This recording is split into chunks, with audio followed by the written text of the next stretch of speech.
Hi. You know what I should do? So, yes. I should pull up the chat as well. Hmm. Yeah, that's what I did. That might not be a bad thing. Pull up So, the chat. we are here on my channel this week. I've got Shadow Toa, Hello! and I've got Commodore Hiko. Hello. And tonight, a little change of pace from what we did on Shadow's channel last week. Last 2 weeks, actually, we did a game on his channel called To the Moon. If you haven't watched that, please do. Absolute heart-wrencher story.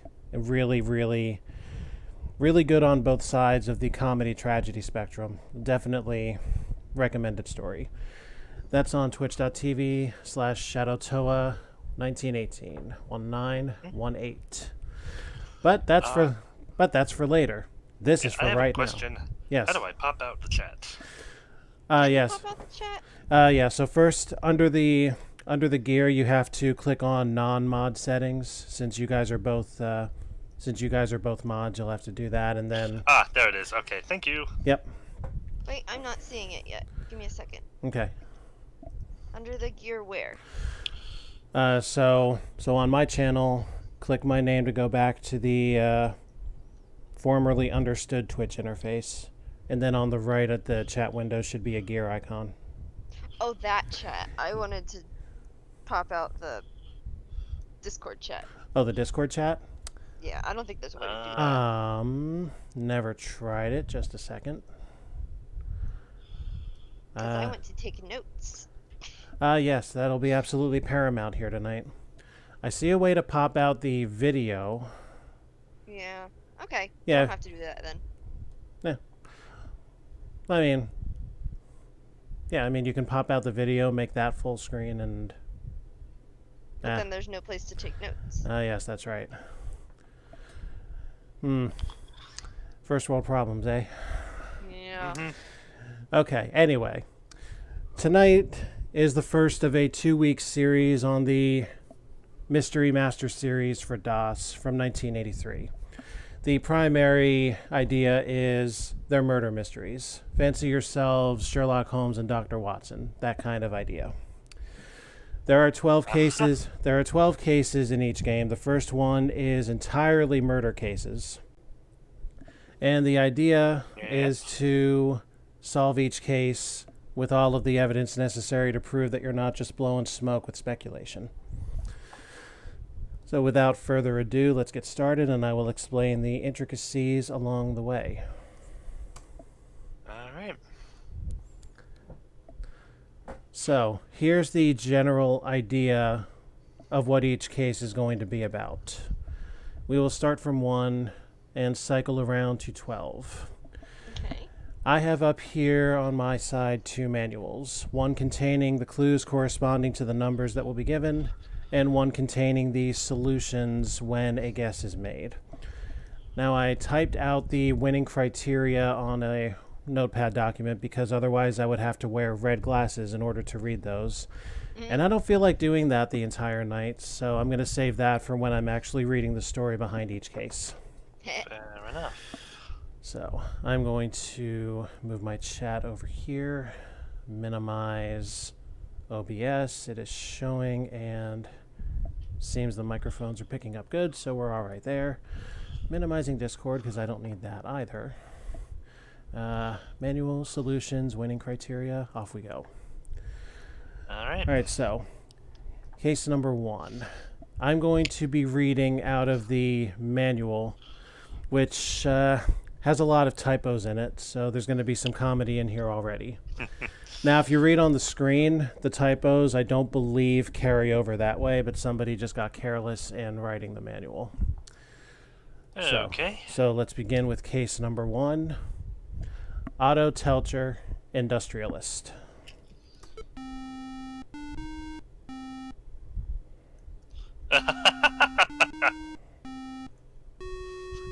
Okay, we're in Dragnet. Hello. Somebody answer that.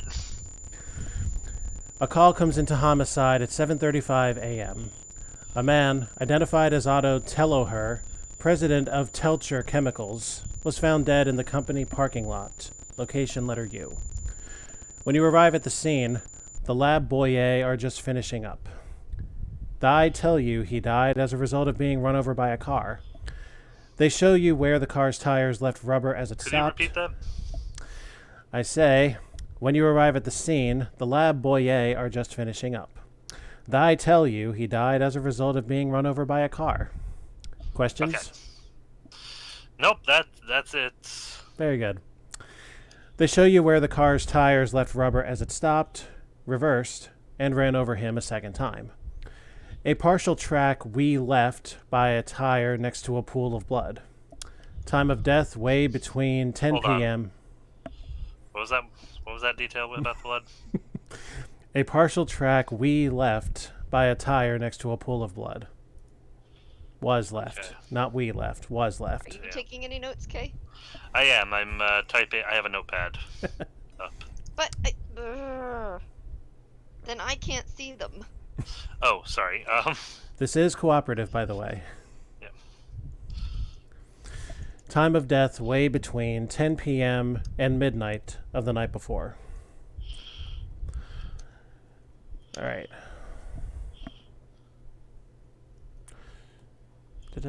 Oh, yes, okay.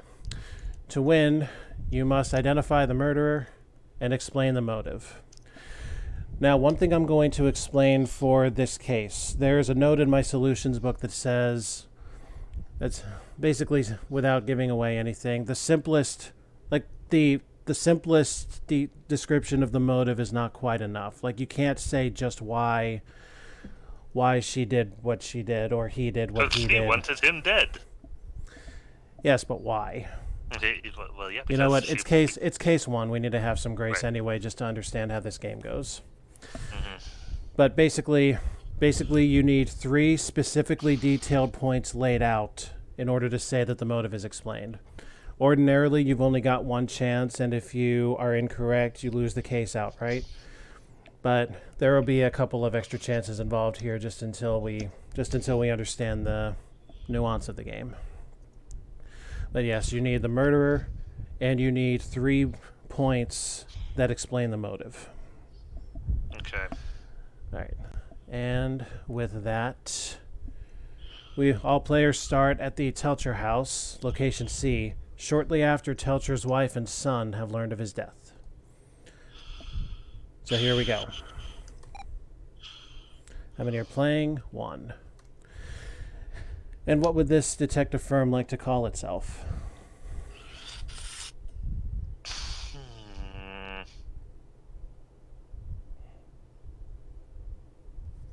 Hang on.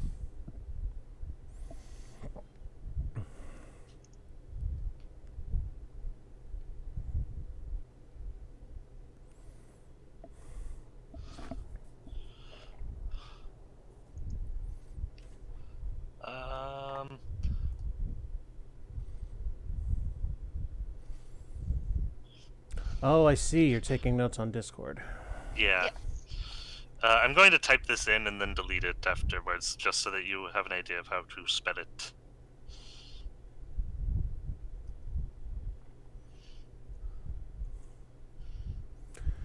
Yeah, for a second I was wondering why my message count was running so high. Mhm.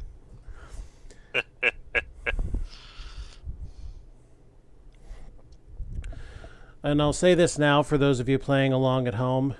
Please, please, please, please, please do not put anything in the chat. If you think you've got a theory, keep it to yourself until after the case. We want to maintain a little bit of player's integrity here. Okay, I would like my name to be Vimes, spelled as such. Vimes. Yes. And whoops, will not let me make an ampersand or a hyphen Comma? or any other special character apparently. Space. That's fine. We can just be Vimes. Okay. Just Vimes. That's Yeah. fine. Okay. So we are here at the Telcher's house, and here's the Okay. presentation of choices. Woo! Hold on. Okay, so hold on. Robin, you can edit your suspect files to be Rita Telcher and Norbert Telcher. Actually, one of these is incorrect between the manual and the game. The game has the son as Norbert. The manual has him as Robert. Norbert Telcher, Well, the alias game Robert. says Norbert, so Yeah. Right, put in Norbert Telcher, son, alias Robert Telcher. Oh, wait. Hold on. Actually, do strike that from the record. My apologies. yeah. My thought is just the game says he's. Yeah, strike all of that from the record. That is a mistake Oh. on my part without giving anything out. Oh, okay. There's a. Take what you will So- from my error, but it was an error on me. Sure. All right. So, Norbert Telcher. So in general, you will have 3 choices of interrogation, 3 choices of search, and the generic 7th option would be to go to some other location. So make sure you keep the parentheses letters on each location. Like the Telcher house is letter C, and in the description, the Telcher chemical plant parking lot is letter U. Okay. So keep those in mind as we begin. Cool. We have no way of knowing that we're at location C, but... Well, It said it before. yes, Oh, it did. okay.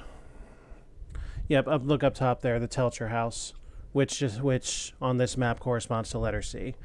I'll give you that much of a gimme if it's not made obvious. Okay. So, I suppose the thing to do here would be to speak with Rita Telcher. Okay. Should we speak to them first, or should we search first? That is totally up to you guys. Well, we're already talking to them. Yeah, there's It's no usually best to inform the relatives and then ask for a look around. Okay. Yeah, there's no in-game defined order as to how you do this. Yeah.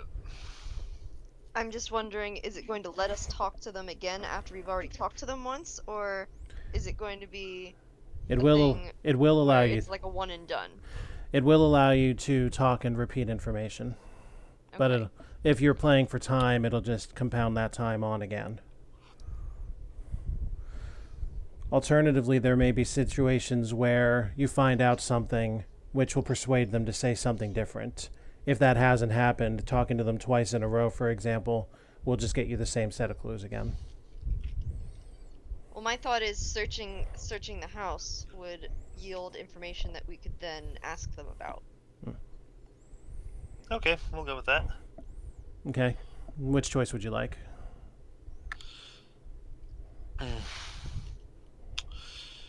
Well, let's start in the kitchen. That's where we are, right? Unknown. But that's Okay. an option, so you agree to Yeah, search sure. the kitchen, Robin? Sure. Okay. So clues present like this in terms of numbers. This is why the manual is necessary. So what I will do is search clue number 75 in the manual. Oh boy, these numbers are jacked up a little bit. All right, let's count because this seems weird. 63, 4, 5, 6, 7, 8, 9, 70, 1, 2, 3, 4, 5. Clue 75 reads no clue, so there is nothing in the kitchen. Okay. To the garage. Check garage. Clue number 400. Meow. Clue 400 reads, the tire pattern is different from that found at the scene. Okay.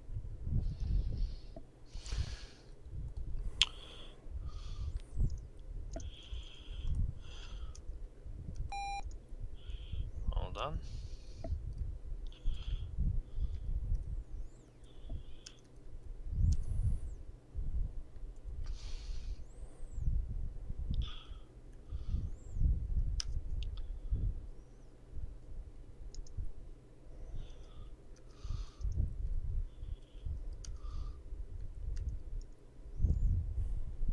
Thank you.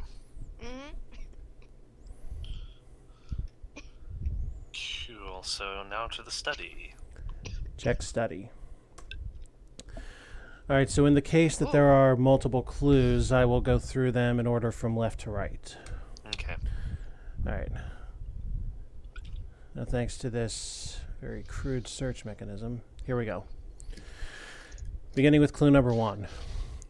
You find a bank book showing regular withdrawals of $5,000 over the past 8 years. Okay. You find a bank book showing regular withdrawals of $5,000 over the past 8 years. Okay. Scroll back up. Let me know when you are ready for the next one. Go ahead and mark that down, Robin. I'm working on it. Okay. This cat.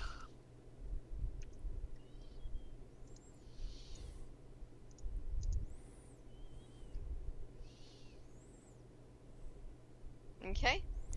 Clue number 65. There are 3 appointment book notes. Number 1, see Sloan about new will. And Sloan has a location letter T on it. So 3 appointment book notes, see Sloan, letter T, about new will. How do you spell Sloan? Sloan. Okay. Okay. Point number 2, pay Dr. Resnick, crossed out. And Dr. Resnick is location letter P.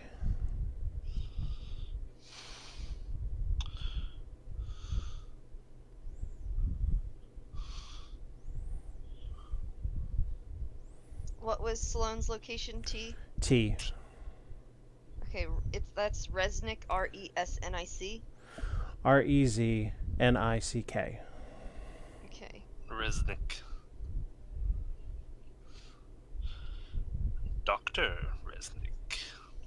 Okay, and that's location P. P. And that entry is crossed out in the appointment book.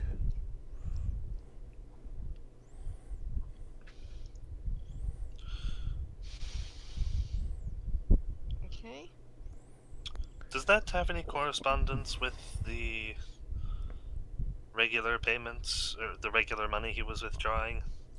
Like, had he already made his regular withdrawal for the month, year, week, whatever time frame? Does Well, not we don't know that. Does not say. Hmm.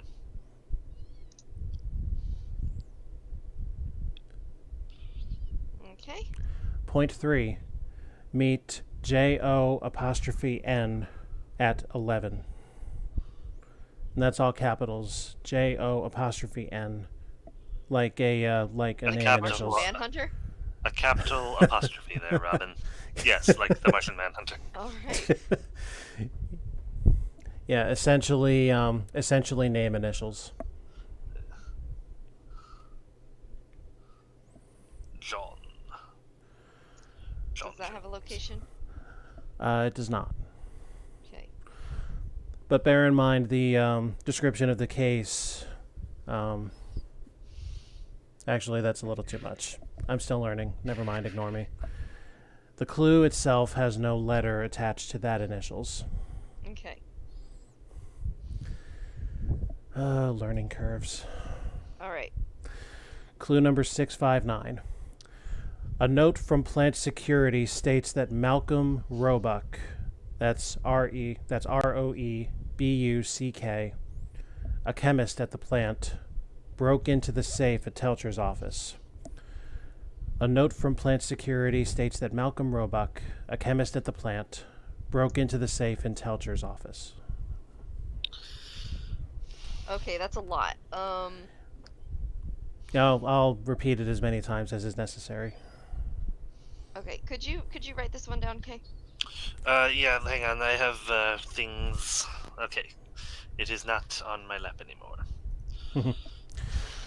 Okay. A note from plant security states that Malcolm Roebuck, a chemist at the plant, broke into the safe in Telcher's office.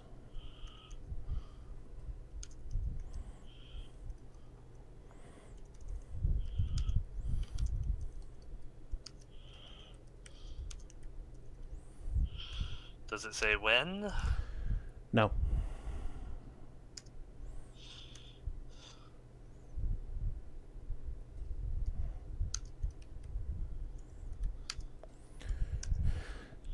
Setting up for next clue.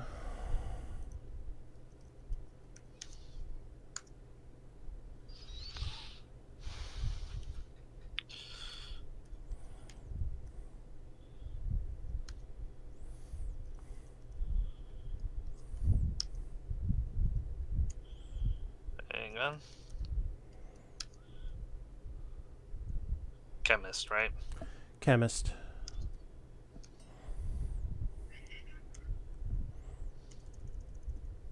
Is she yelling at herself in the TV again?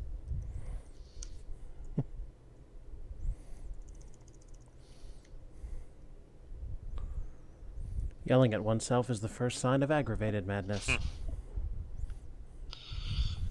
Hold on, I want to think of how to phrase this.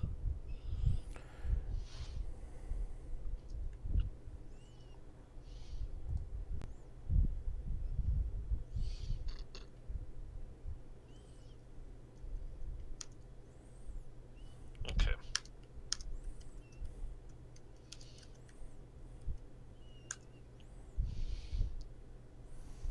I see. Okay. All right. Ready for next clue anytime. Okay, I think we're ready. Okay. Clue number 269.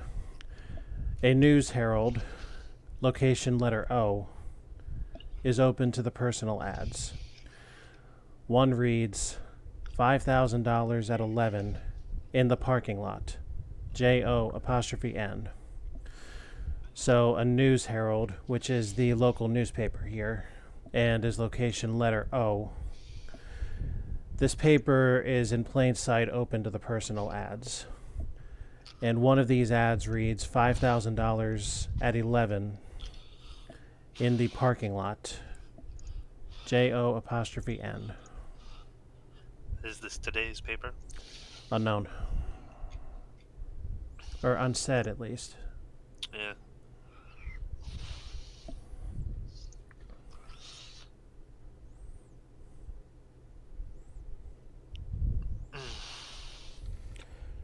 As we reach our way up to learning curve, this will go quicker. Okay.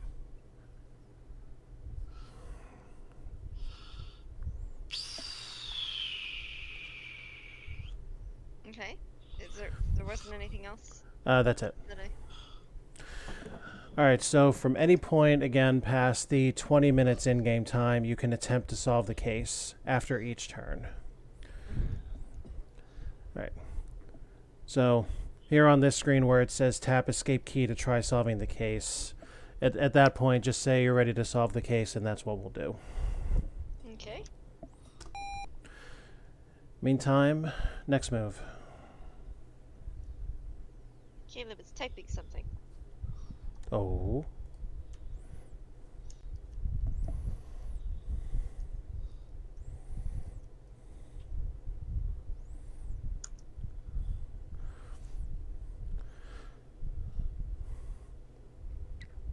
Okay. Oh, to be clear, Robin, I would put the letter O next to the News Herald as opposed to next to JO''N. The letter O signifies the News Herald newsstand. Just for sake of clarity. Okay.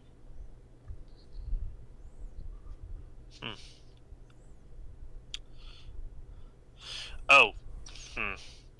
Right, because O could be referring to the parking lot or the News Herald. Yeah, O refers specifically to the News Herald newsstand. Okay.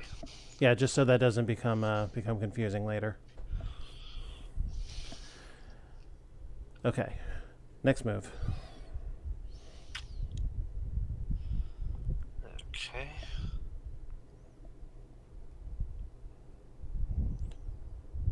Do you want to go to the study, Caleb?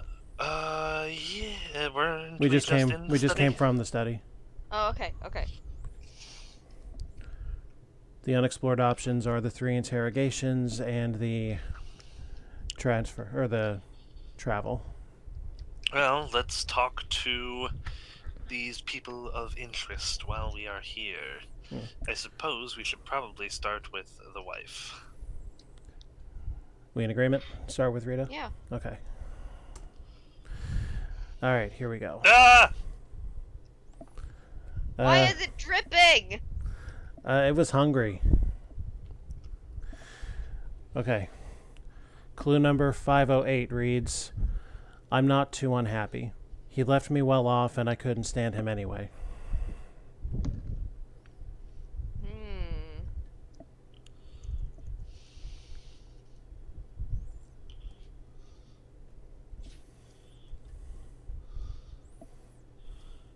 Okay.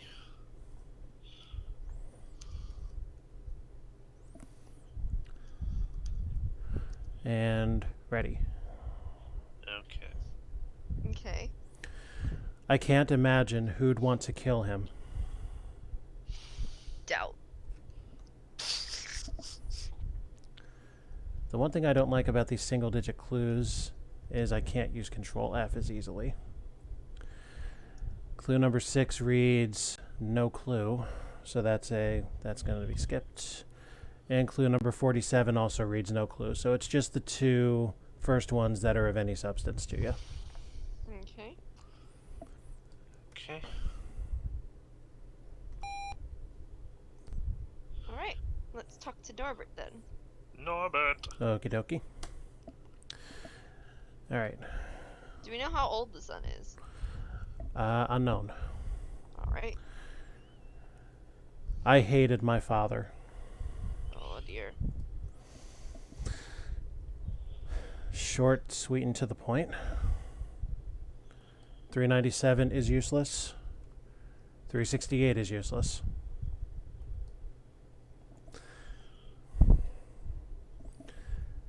I get the distinct feeling that this clue right here just might be the he wept of this game. But anyway.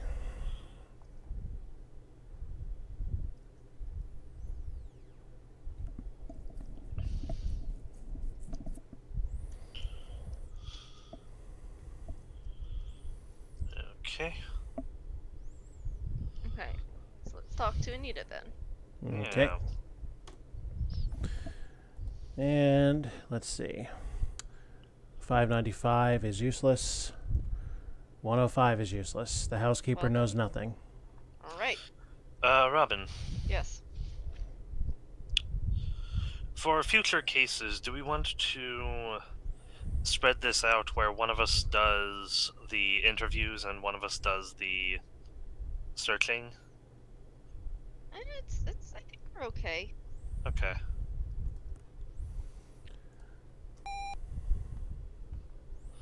Well, Okay. So we have a few more locations we can look at. we do? Oh, go to Yeah. another location.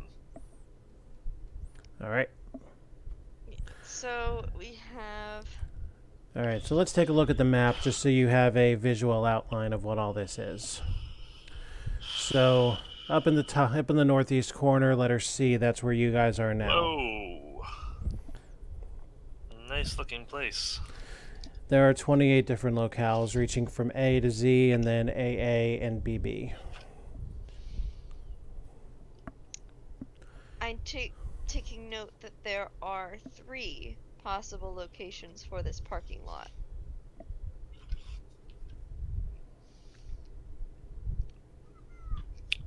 Four. Well, if you count V and X as separate parking lots. Okay. Alright, so Dr. Sloan. So, yeah. Sloan, presumably a solicitor or lawyer, is there. Resnick. Reminder, the overview of the case did state that the Telcher chemical plant parking lot is letter U. Thank you. Large place. Resnick is located there. And feel free So they're to both. feel free to roleplay too. Take on characters.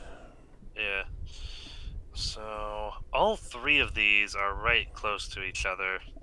But the News Herald is actually closest. Do we want to stop there first?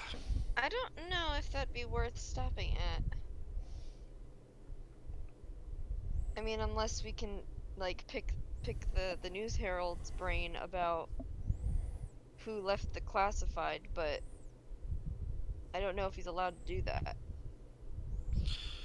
Yeah, he probably doesn't know. Mm-hmm. We'll head to the News Herald if we feel we need to later. So then, Which letter would you like? Continuing on down the line, shall we pay a visit to Mr. Resnick?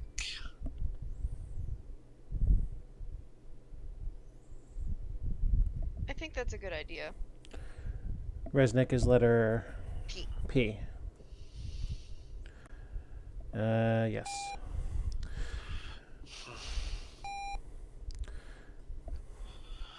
Alright, so we can interview Dr. Resnick, Nurse Fitzpatrick, Helen Todd, receptionist.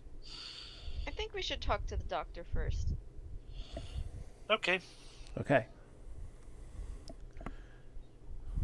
Right on this page. Good. 8-year-old Robert O'Neill needs a kidney operation.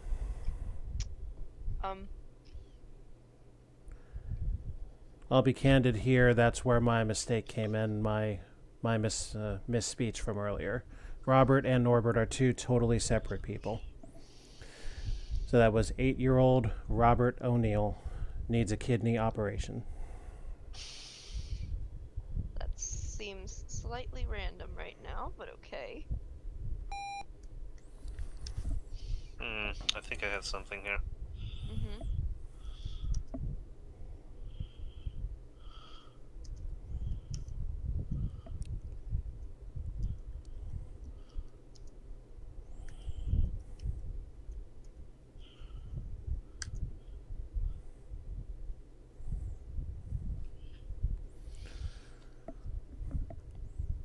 I have a mind to wear these red glasses out occasionally.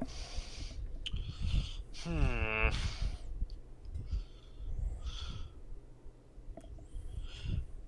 Well, he said that he canceled it. It says in the address book that, like, no longer to go see the doctor, so that speaks to a canceled appointment. So maybe we should talk to the receptionist. Okay, sounds good. Go for it.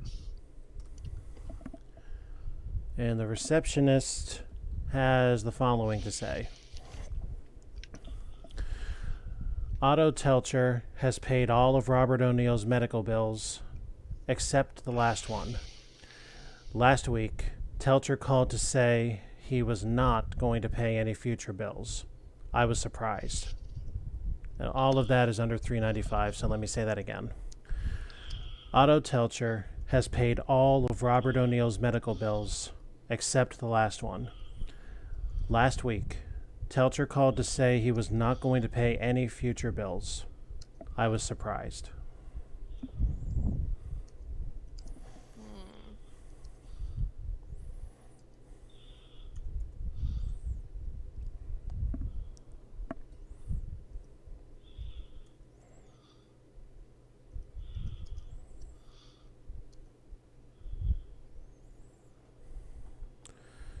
And make sure we're still going here. Yes, we are. So not only is he giving this John character $5,000 every month, he's also been footing Robert O'Neill's medical bills.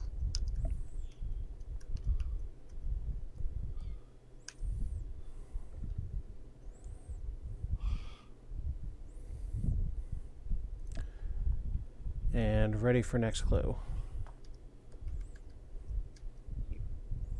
What's up, Kay? Yeah.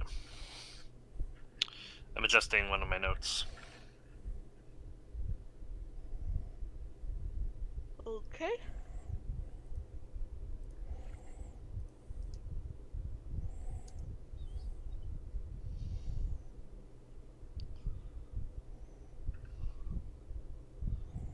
Okay. What do you want to do next? Well, there's one more clue. Let's do that first. One more clue. Clue 133. Jeanette and Robert O'Neill live in the Sinclair Towers. Letter Y.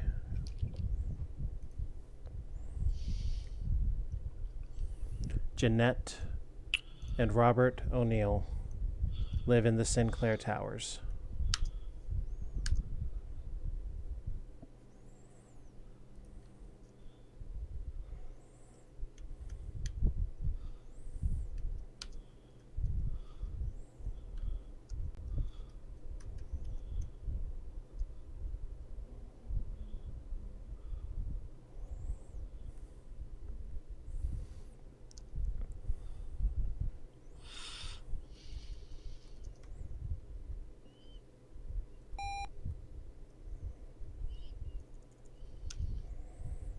You alright, Kay?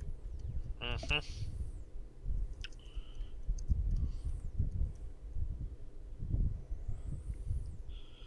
Hold on.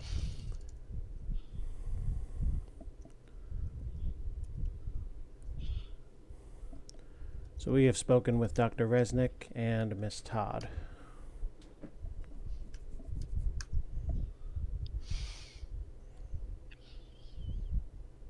Do you think we should just go down the line, Kay, of the other things, or do you think it's worth it to check all the other things?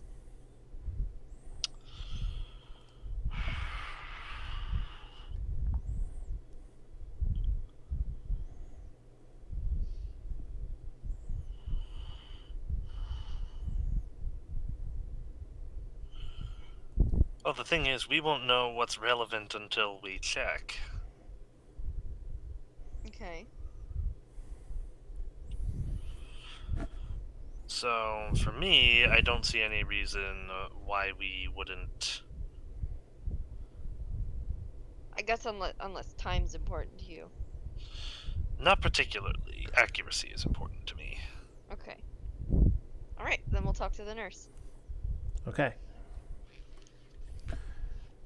And let's see what we got here.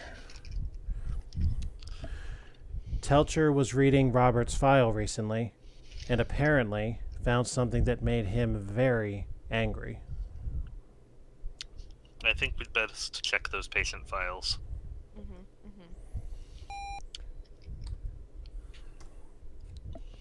Ooh, hang on tight, guys.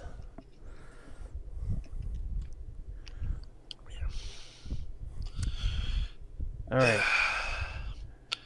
Robert O'Neill's blood type is A. Jeanette and Telcher are both type O. Ooh.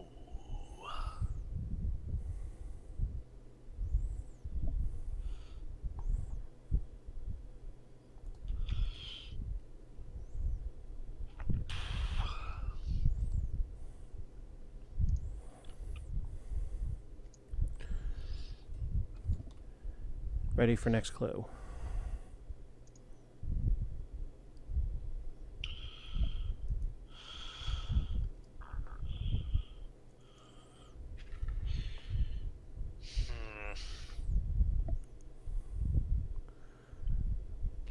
Next clue upon your signal. Okay. Okay. This proves that Robert could not possibly be Telcher's son. Okay, it's giving it to us twice. I'm just going to write that down. I think that's probably what made him angry. 249 is useless. 573 is useless. 21, stand by.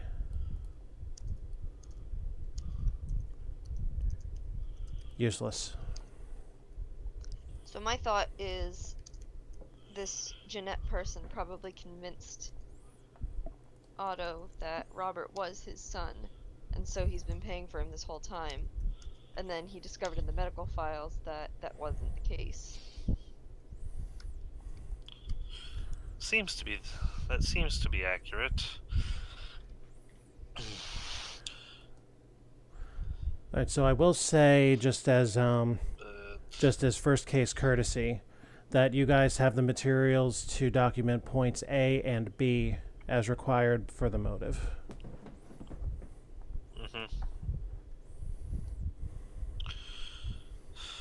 I mean, we have a witness report stating that he was upset at something in his medical record. We have records of financial withdrawals being made on a regular basis.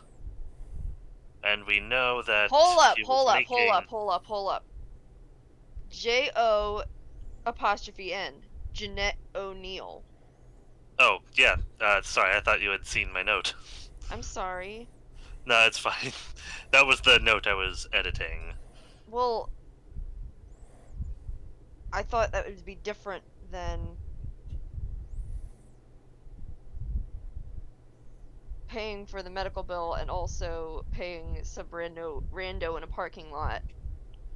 Because the doctor's office has record of the payments being made from Otto Telcher. Right. So we have here So the money to J-O''N is different than the money that was paid to the doctor. Not necessarily. Yeah. Because otherwise, wouldn't it be on record that Jeanette O'Neill was paying for the doctor's?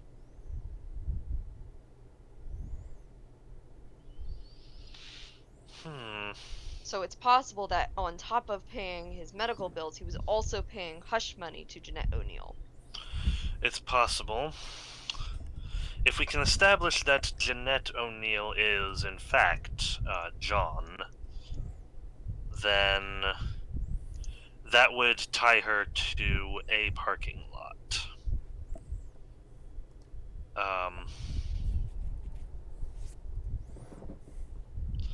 Okay, so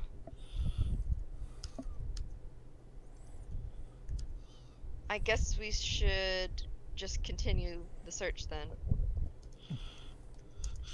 Yeah, it's like, as it stands right now...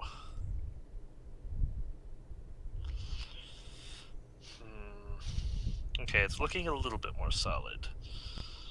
If we can tie her up as J-O-N, then that gives us a circumstantial...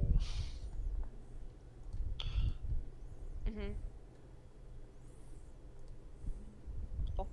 Hold on a moment. That gives us a...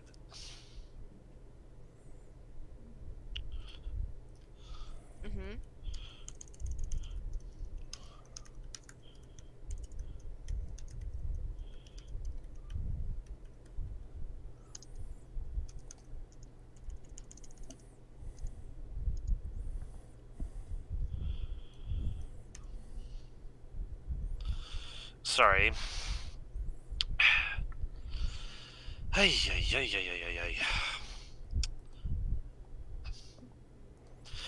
Yeah, it gives us a circumstantial location to place her at a parking lot to meet Otto Telcher. And we also have definitive evidence that he had been making payments to her that were recently about to stop. Do we have an address for Jeanette O'Neill? We do. We just got it. Did you write it down? No. Where is she found again? Let me check and confirm that it has not been written down.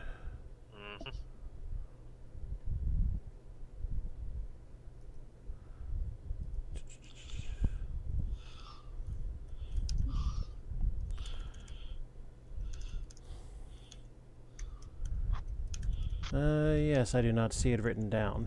That was Sinclair Towers, which is letter Y.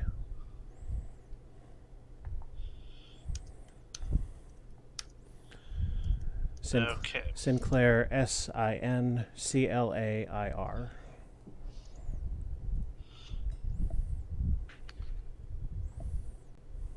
Thank you. Okay, next move.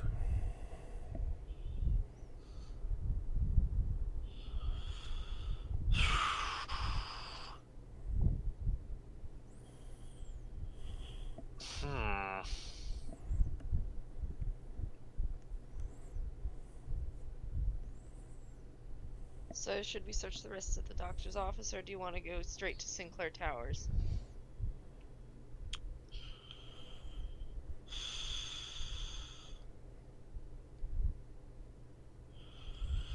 With all of this going on, I think we might want to go see Sloane, actually. So you want to go somewhere? Nah, let's do a thorough search just to be certain. Let's check the x-ray room and the examination room. Okay, in that order? Mm-hmm. Okay. 214 is useless. 18, stand by. Useless. Okay.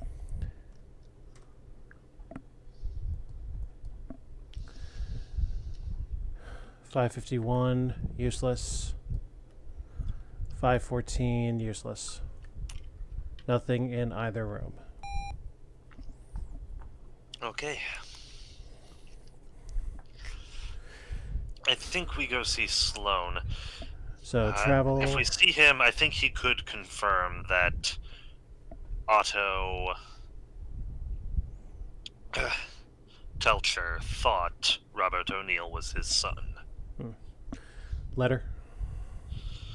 T. I believe. Yes. Yes. Sloan and Williams Law Office.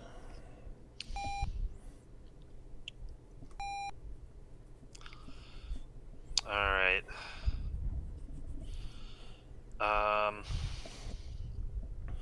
We should probably...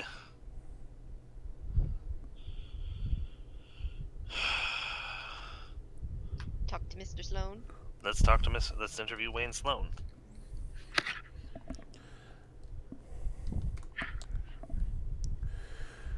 Okay, here we go. Telcher's will currently provides a trust fund for Jeanette O'Neill and her son, Robert.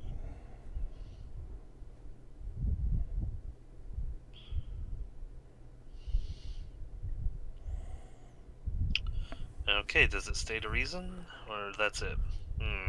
Nope, that's all. Okay.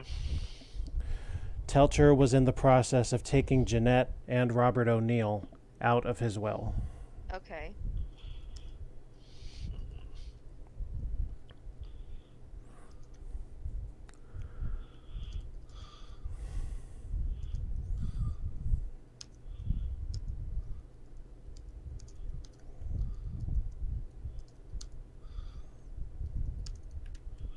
Okay.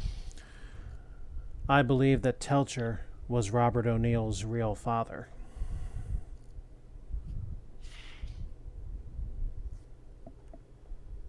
Which we already know is false.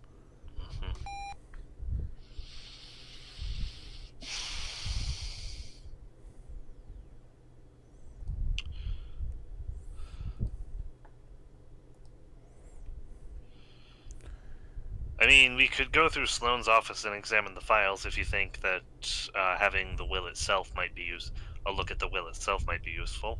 Mm-hmm. Do you think that'll be useful? Yeah. So we want to... Let's just go through Sloane's office and examine the files.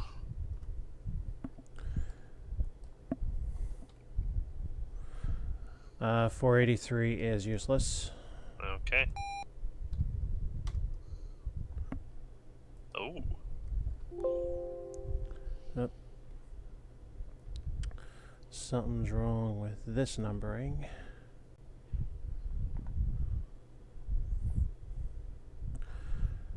That one is 186 is useless. Okay. 83.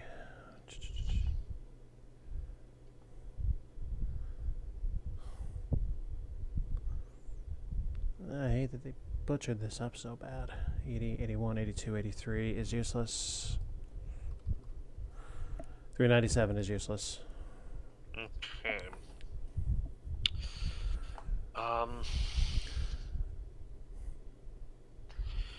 Do you think that it would be worth...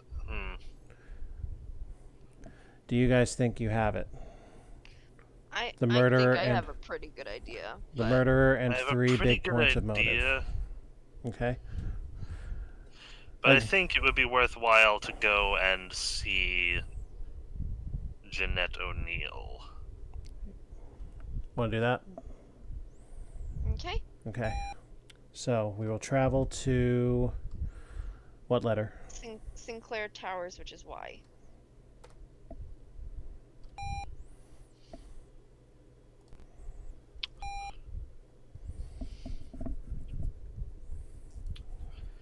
Let's examine Jeanette O'Neill's car.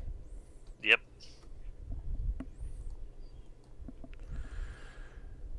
Just what do you guys expect this to say? Well, I'm hoping blood on the tires. I'm hoping that the tire tread will match from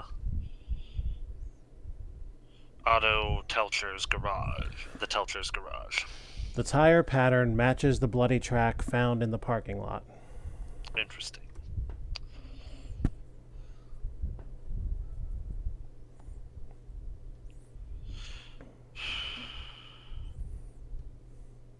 Do you want to talk to Jeanette O'Neill?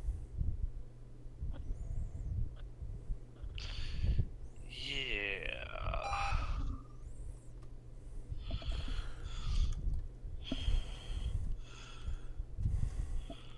Hang on.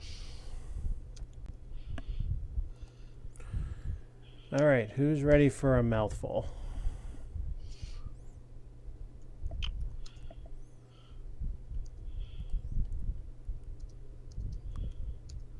Caleb's typing. Yes, I see. Okay. Okay. All right. My son, Robert, is in the hospital. He needs to have a kidney removed. And the hospital is location Z. Okay.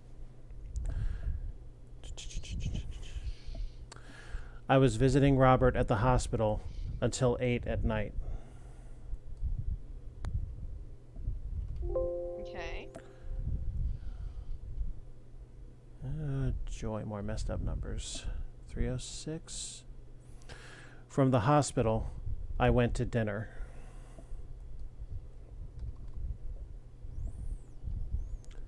I wonder what's for dinner. I'm sorry, anyway. Okay. I got home around 9:30 and went right to bed. Okay.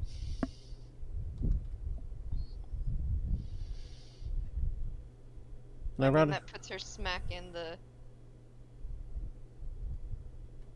in the time of death without an alibi. And we've seen 212 before from another witness, but it reads, I can't imagine who'd want to kill him. Okay. Well.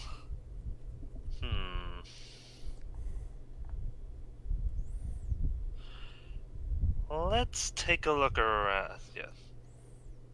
Search the master bedroom. Let's take a look around. Yeah. Okay, so master bedroom.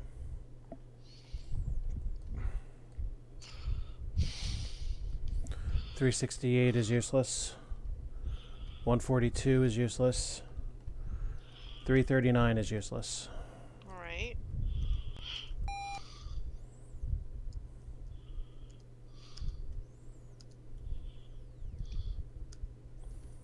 Let's talk to the doorman Okay. so that we can get a confirmation on when she got in.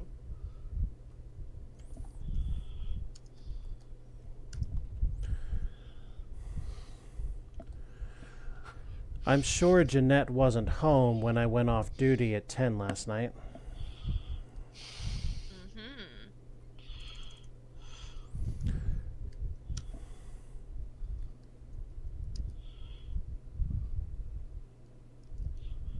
on.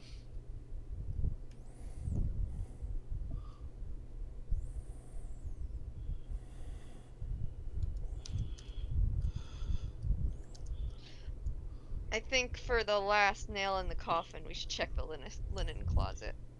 Okay. Because I have an idea of what we're gonna find in here. Okay. Manual search 324. Useless. Useless. Useless. That was a missed opportunity. Agreed.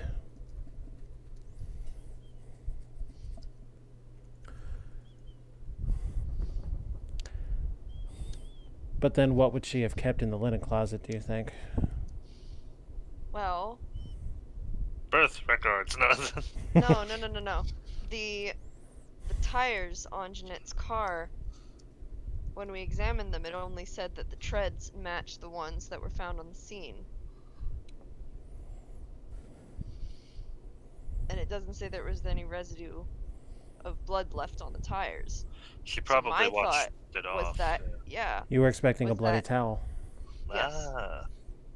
Ah. I agree, that would have been a nice touch. Okay. So, Right. what we have here,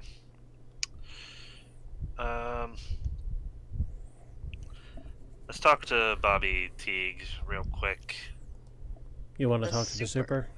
Yeah, let's talk to the super real quick. The super... He takes you to the underground garage and shows you which car belongs to Jeanette. Oh. Well, that was Oops. superfluous. And, how did we know which one was Jeanette's car before? License plate records! Let me think. Let's check her car again real quick. You want to check her car again? Yes. Same clue. Thank you. Okay.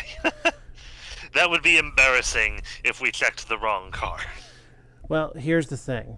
These clue numbers are all hard-coded into each of these choices. Oh, okay. The game is making the rather presumptuous assumption that every player is just going to go straight down the line of choices. Now, obviously, you don't necessarily have to do that in order to paint your picture, but that's what was assumed here. Right. Okay, so what we have here, we have a witness to place her out of the building. Unfortunately, that's fairly useless, as it's his word against hers.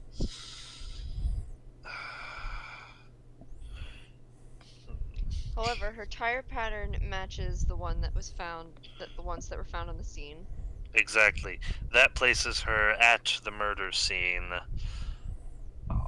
after his death. We have the motive of him not only cutting off the payments of $5,000 regularly over the last 8 years, cutting that off suddenly, also cutting off the payments to the doctor's office, also cutting her out of the will. Yeah, so we have motive. He was not supplying money anymore. We have means. She has the car that was there. Opportunity, her car being there can place her at the scene. Are you guys confident to lock that in? I think so.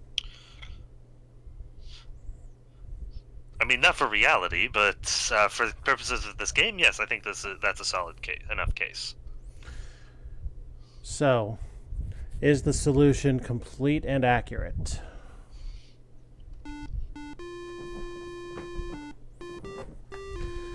Nice work, you guys. Yay! All right. Hooray! Now, I'll read these out as they have it written, just so you guys understand, like, the mindset of how this was written. Now, you guys got all the important points here's what it said, like word for word. So to solve this case, you must 1. Name Jeanette O'Neill as the murderer, which of course you did. Explain Jeanette's motive by mentioning each of the following. She was in desperate need of money because her son, Robert, was dying and needed a kidney operation. You guys covered that. Telcher was no longer willing to pay further medical bills for Robert. You covered that. Telcher was in the process of cutting Jeanette and Robert out of his will. You covered that. Yeah. The note in the solution book says, although Jeanette's motive on the simplest level was a need for money, all 3 points must be covered in your explanation or you have not correctly solved the case. Okay. Now to put my fancy red glasses on and read the story. Jeanette O'Neill had placed an advertisement in the News Herald asking Telcher to meet her at 11 o'clock in the parking lot of Telcher's chemical plant. He had been paying her $5,000 every 3 months for the last 8 years in child support. They had always met secretly, and Telcher always paid in cash. When they met last, Telcher had told her that he had been looking over Robert's medical records at Dr. Resnick's office when he noticed that Robert had type A blood. Knowing that both he and Jeanette were type O made it genetically impossible for Robert to be his son. Therefore, Telcher would be damned if he was going to pay another cent to Jeanette. Telcher also informed her that he was in the process of cutting both Jeanette and Robert out of his will. He told her that he had seen the last of she had seen the last of his money. Realizing that Robert would die without a kidney operation, a distraught Jeanette decided to kill Telcher right away before he had a chance to change his will. So she asked him... There we go. She knew that even if she were caught, Robert would still inherit and live. So she ran Telcher down. Yeah. That's not true. The fact that there was record of him wanting to change the will suggests that the current will is not what not only that, but all rights to the proceeds of a will are forfeited by an individual if they commit a felony such as a murder. Right. Especially against the individual who made the will. Slayer's clause. But would the child also be punished for this? Jeanette would not inherit, of course. Unfortunately, legally, he's not owed a cent. Is that so? And the family the family of Otto Telcher, who has significantly more resources and will want his money, will fight tooth and nail to make sure they don't get a penny. Unfortunately, her child's doomed. Well, learn something new every day on this show. Thank you, guys. So she ran Telcher down twice. The end. Yeah. Yeah, and her son is going to die anyway, apart from his... And she may not even be there for him. At which point, she has absolutely nothing to lose. Yeah. So what do you guys think? Thank you. I now have a better understanding of how this game works. Yep, so you know how the clues are... You have an idea now how the clues are structured. You have an idea what they look for. What do you think of the... What do you think of the play?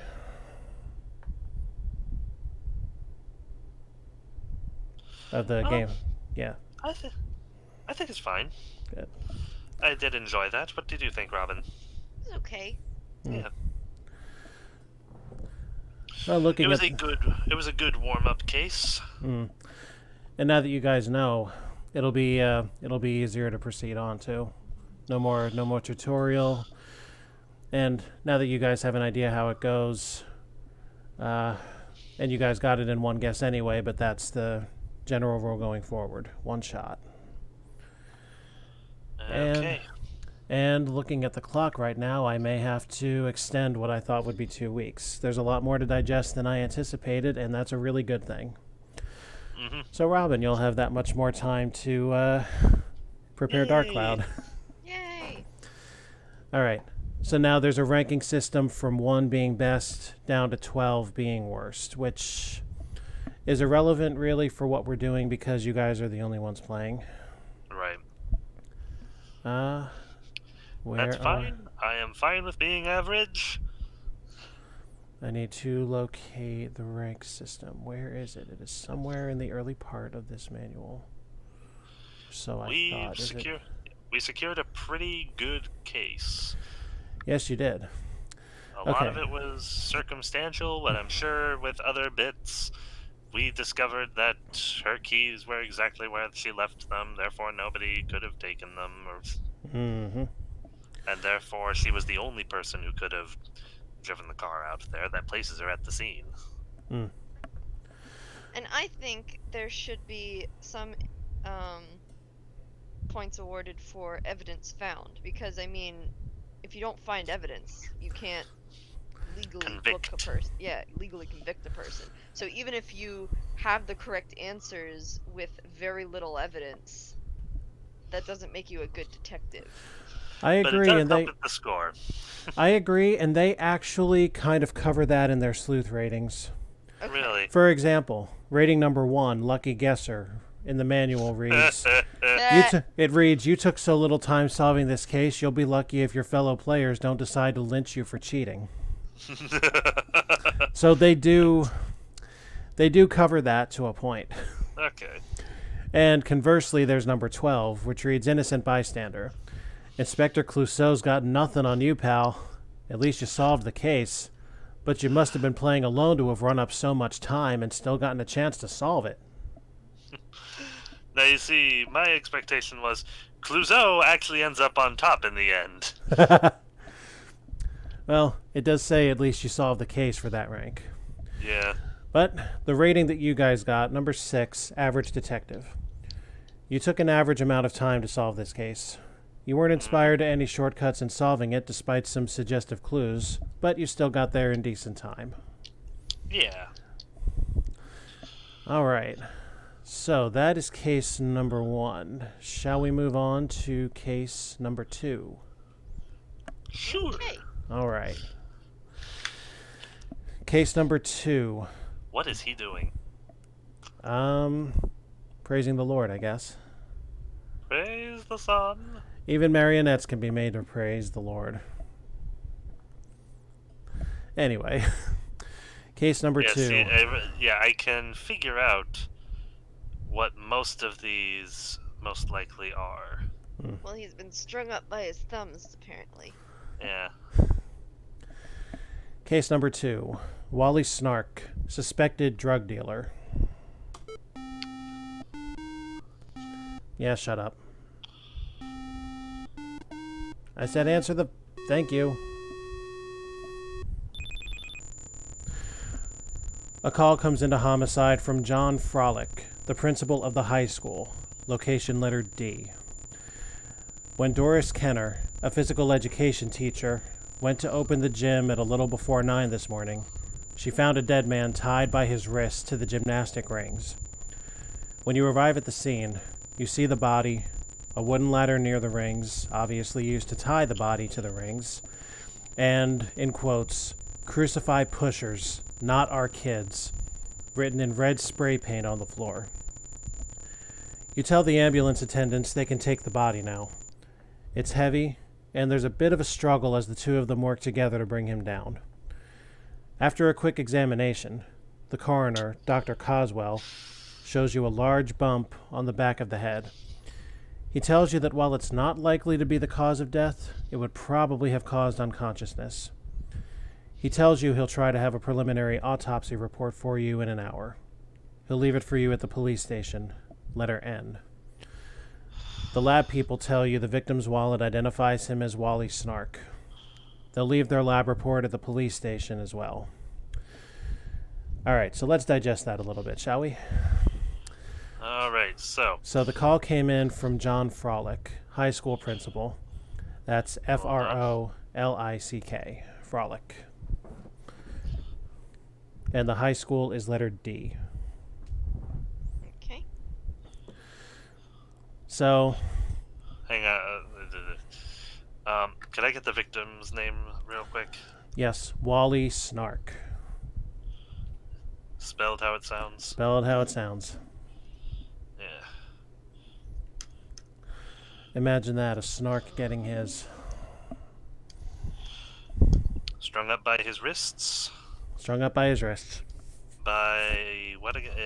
Using what again? Gymnastic Exercise. rings. Yeah. Yeah.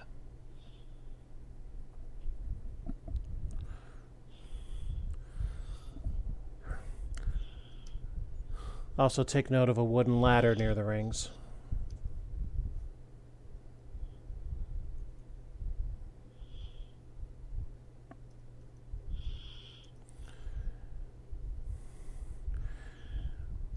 And red spray paint reading, "Crucify pushers, not our kids."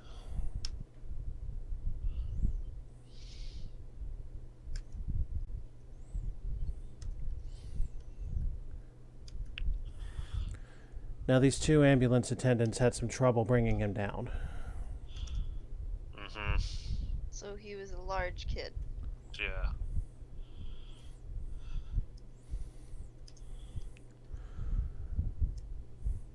There's a large bump on the back of his head.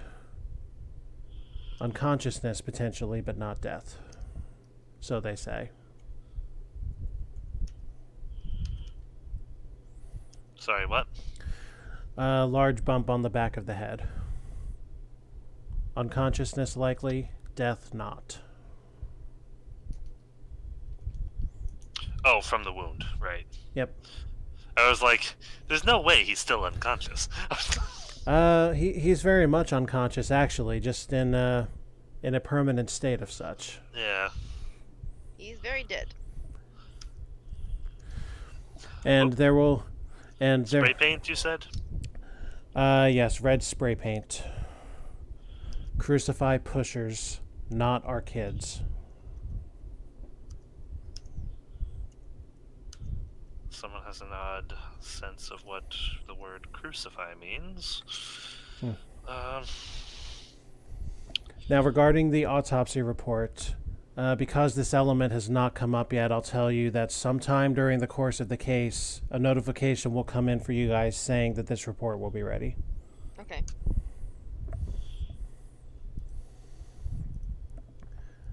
Okay. Hold on. Yep. That is all the pertinent background. Okay. After Caleb's done writing, we'll move on to objective. I also want to get the two people of interest. The principal. The principal is John Frolick. Frolick. He's the one who called in? Yes, he made the call.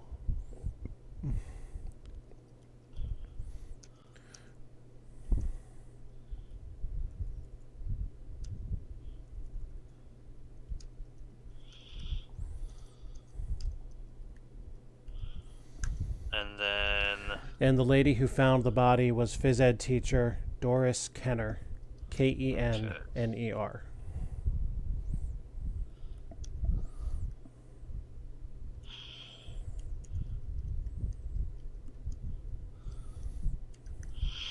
Spell that again, please. Kenner. Doris Kenner. Okay.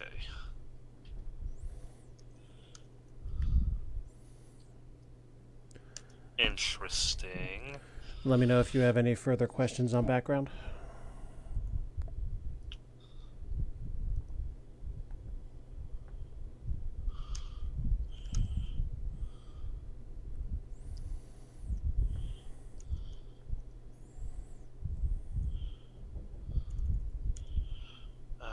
I think I'm good. Okay. To win, you will need to identify the murderer, yes. And you will need to give 4 sets of clues with matching evidence which prove your case. And on the screen here, you can see an example of that. So, for example, the victim has traces of black and white cat hairs on his clothes. The accused owns a black and white cat, but the victim did not. That's such an example of a matching clue. Okay. And as a further courtesy for this one, I'll tell you there are 6 of these pairs available. You will only need 4 to win this case.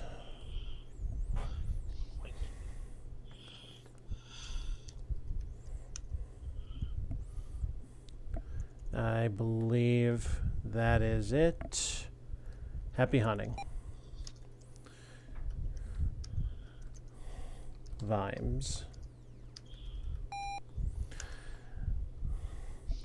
All players begin at Mid-City High School, letter D. And as it happens, your 2 persons of interest are on the interrogation list. Okay. And begin. Okay. Well...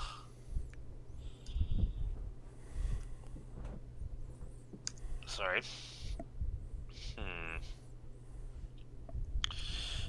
I suppose the first thing we should do is take a look around the gym where the body was found.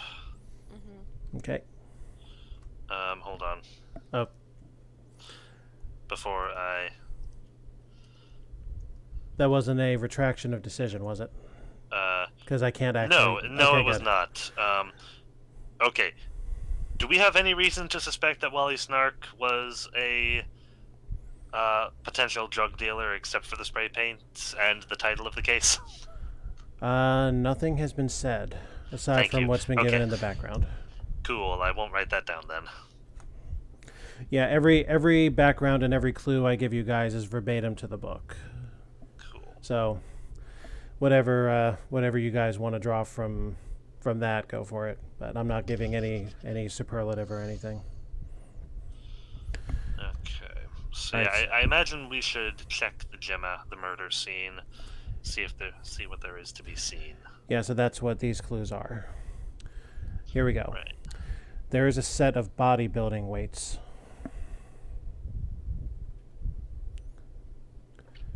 $252 is useless.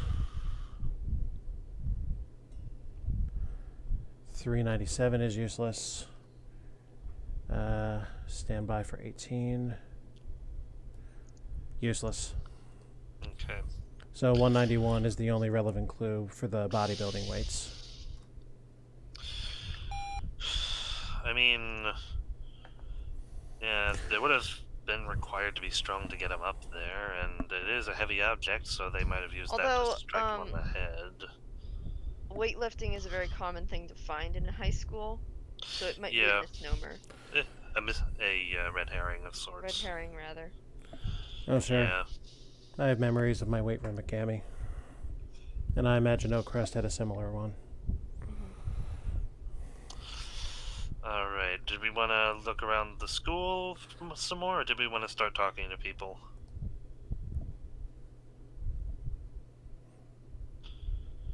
Like, I have no reason to suspect he was any... Yeah. I think looking in the student records would probably be a good idea. Sounds like a good idea. We can discover who this guy... Like, if this guy ever went to this school, then we might discover a little more about him. Yeah, that's a good idea, because we don't actually know if this guy's a student or not at this point. Right, if he was a student, or an adult, or... Pertaining to the student records. Okay. Carol Cordwinder's family lives at 17 North Street. Location A. That's Carol Cordwinder, exactly as it sounds. Okay.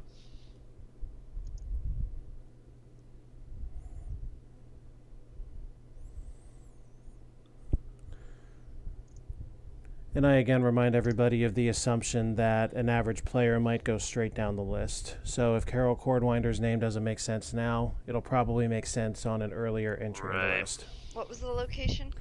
Letter A, address 17 North Street.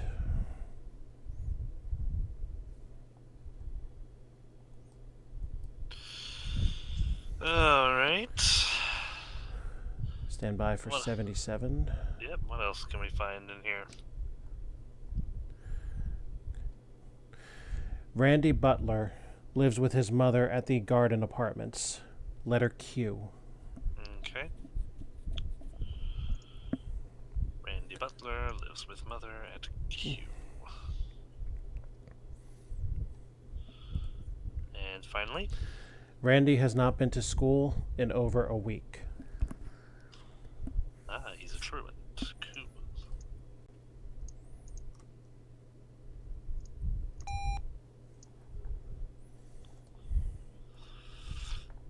Could be sick too.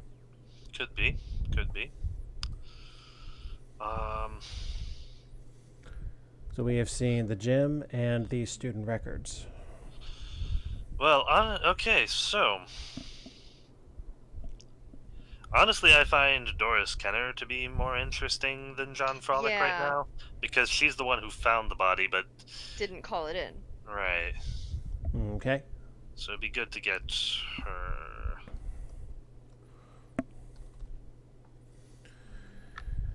Rumor has it that Randy Butler, the quarterback on the high school football team, used cocaine.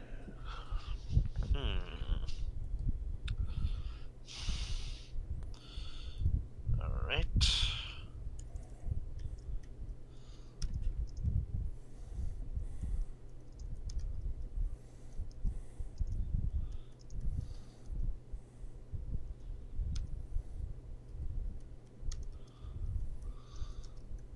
Whoops. Gesund. Thank you. Okay. Randy dated Carol Cordwinder. She died 2 weeks ago. Oh. Oh.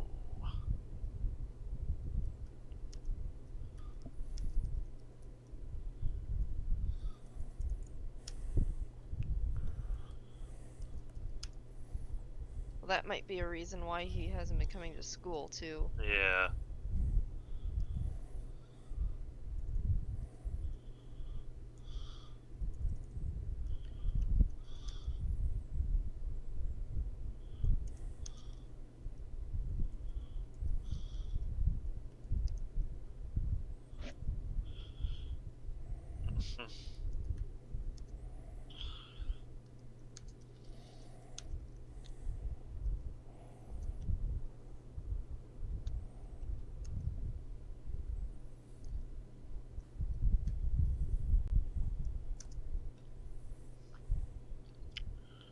Last week, you said?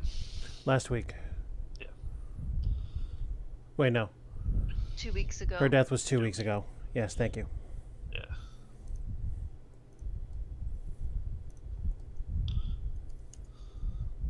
Right, so she died 2 weeks ago, and Randy hasn't been to school in over a week. That's correct. That would fit. Okay, anything else? She died after taking cocaine that had been laced with arsenic. Damn. I'm sorry? She died after taking How in the cocaine. world- You heard me. Laced with arsenic. How in the world did that happen?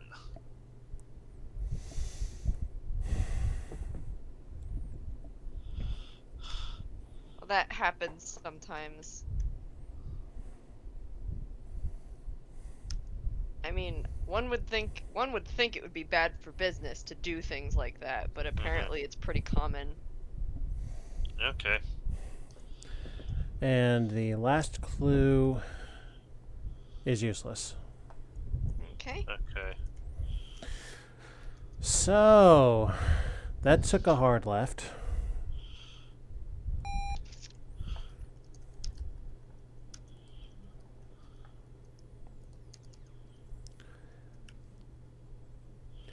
Options 1, 3, and 5 are still available here.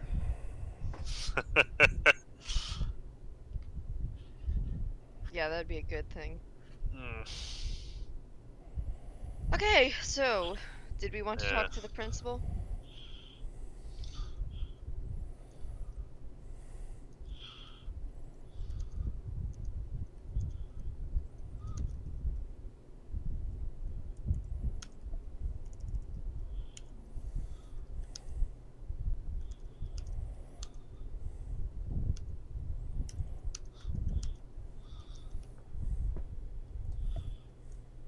Yeah, let's talk to the principal. Okay.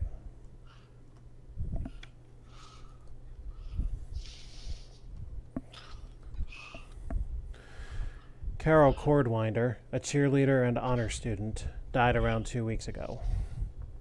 So we've seen part of that information before. Mm-hmm.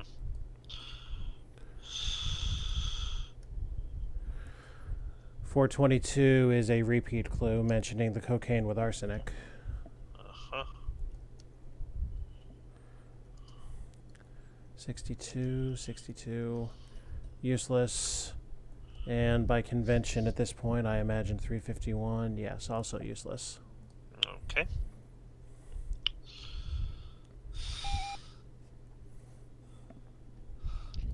Also, keep in mind this comes from the gym teacher, so this could possibly just be speculation on her part. We don't know if that's actually the case yet. Hence, reportedly. Right. Her being a cheerleader and honor student would be on file. Mm-hmm. So that one, yeah. Okay. But yeah, I've listed that she only did that reportedly. Mm-hmm. Hang on, I can change that to match. There. Okay. That way we're a little bit more consistent. Right.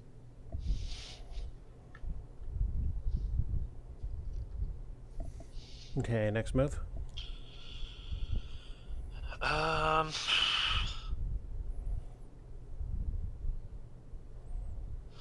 I mean, let's talk to the chief of maintenance. He might have something interesting to say about the gym equipment or the... Or how somebody might have gotten in. Right.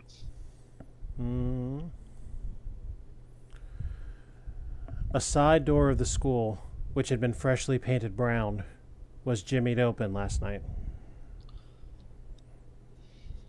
Okay. So it wasn't somebody that had keys. Someone was here who didn't have access to keys. Hang on.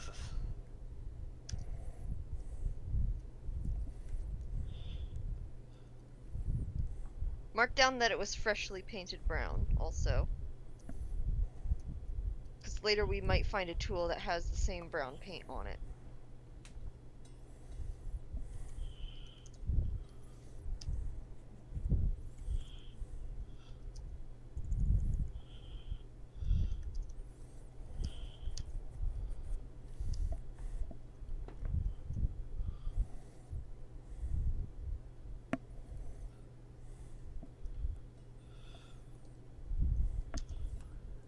Ready for next clue.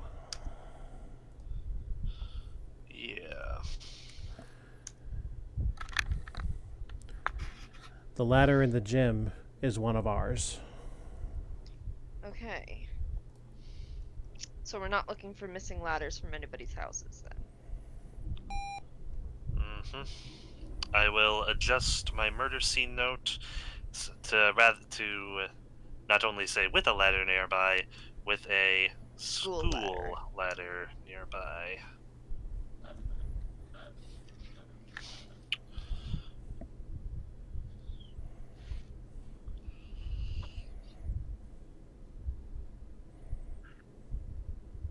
Okay, that might be useful information. Do we want to search the library just in case it has more pertinent information? Yeah. I think the scene of the crime is probably the best place to be totally thorough. Yeah, we don't know where else they might have been in the school. Right. All three are useless. Okay. Right. Alright then. Alright, so we've got some... I was just saying, we do have some other addresses we can look at into. Well, our medical report should be done. Okay, that'd be a good thing to look at. Yeah. The Where police station is...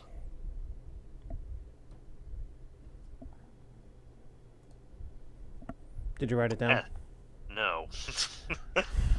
The police station was letter N. N, okay. Yeah, background had that one. Okay. Okay, so... Eh. Okay, All let's read the autopsy report. Alrighty.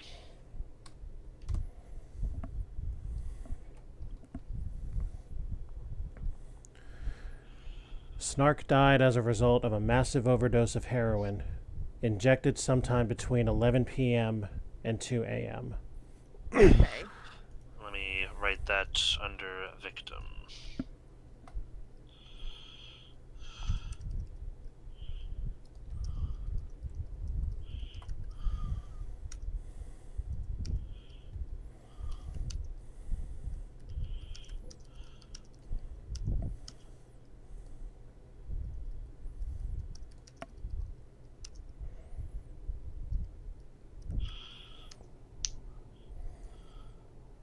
Around when? 11 p.m. to 2 a.m. is the time range given. 11 Okay. to 2. Pardon me.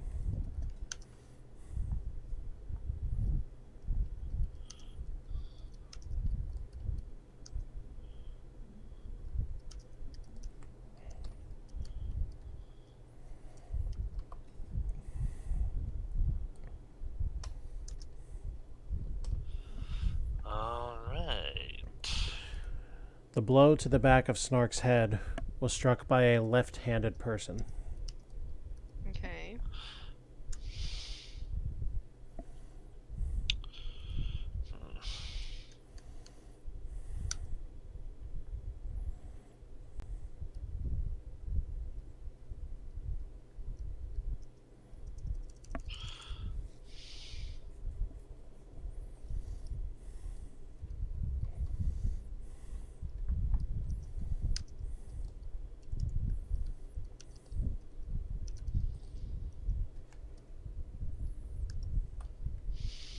Okay.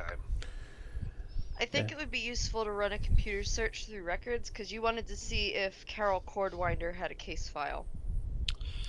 Yeah. We can We do also... Whoop. Yeah, we can do that after this next clue. Okay. Yeah, I was actually also going to say we were also expecting a lab report. Okay. So all of them are...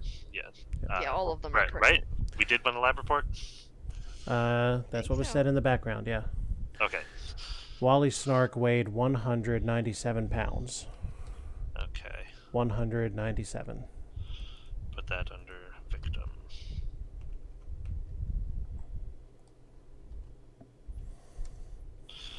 Actually, I'll put that here.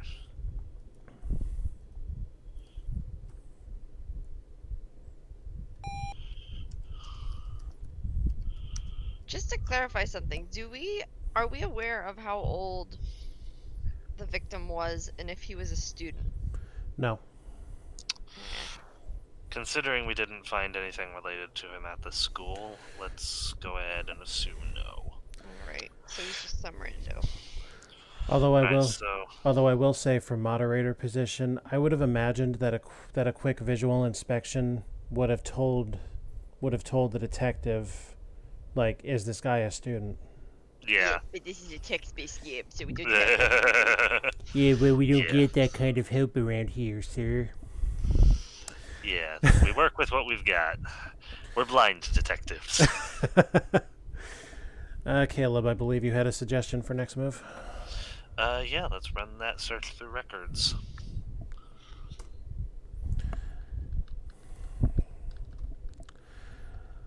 Wally Snark, suspected drug dealer, 4 arrests, no convictions.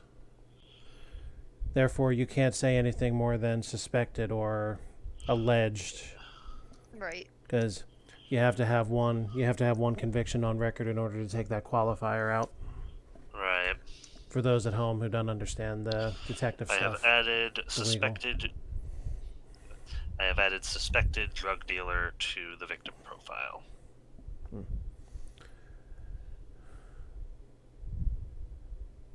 Clue number 12. This one's important. Okay. Other suspected dealers are Charles Indian Brave, who works the park, letter S. So that's Charles Brave, nickname Indian, All as sounds.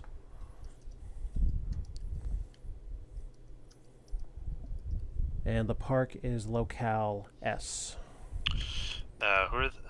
These are other suspected drug dealers or other confirmed? There are 2 on this suspected dealers list. The first written here is Charles Brave, nickname Indian.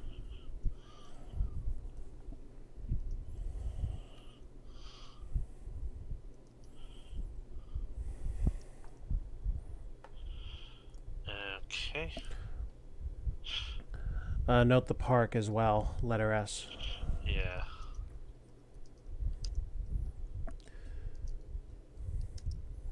Yeah, for those keeping track at home, I'm not paying 100% attention to the Discord. That's where Shadow and Koma are making most of their notes here. Okay. Yeah. And the other dealer, suspected dealer, listed here, is Hector Bigby, Bigby. And he works the warehouse area, letter V.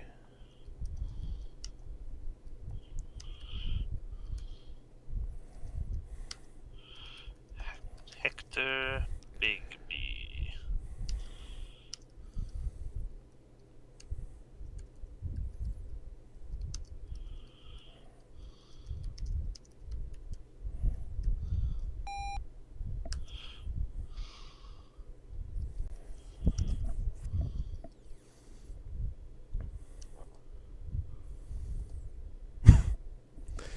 I just read the available interrogation options, and Yeah.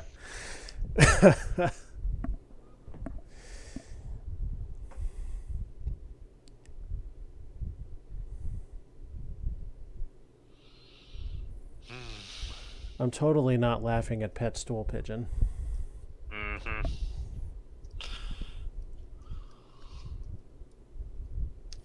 Hold on.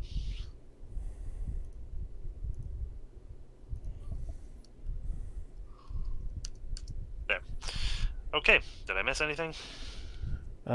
Checking.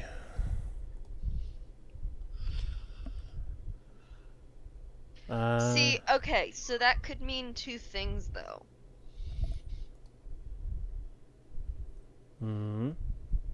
Because stool pigeon is typically a slang term used for an informant.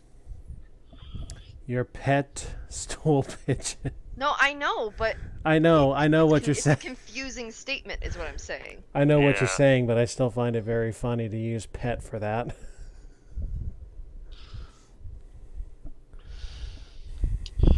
Okay. What do? Well, let's check out that lab report then.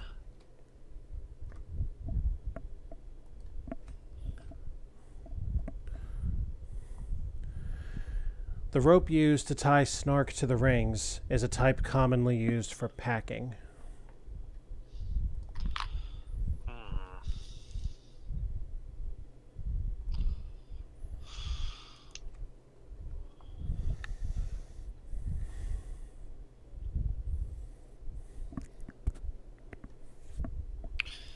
I've got it. He was murdered by a member of the Green Bay Packers. Gosh.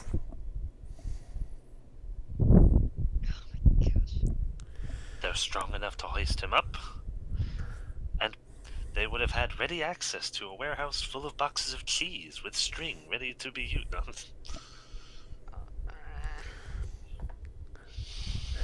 Are you writing this down? Oh, sorry. At this point in the game, I should be limiting my courtesy, but I will say, if you submit that as your case, you will lose.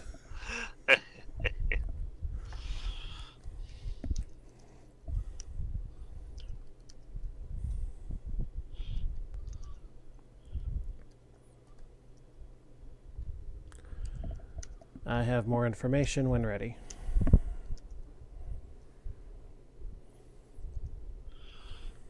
Okay. It is made from 3 cords of nylon thread twisted together. Okay. Editorial note: nylon is distinctively not as edible as cheese. Although I personally don't find cheese edible unless it's baked and melted.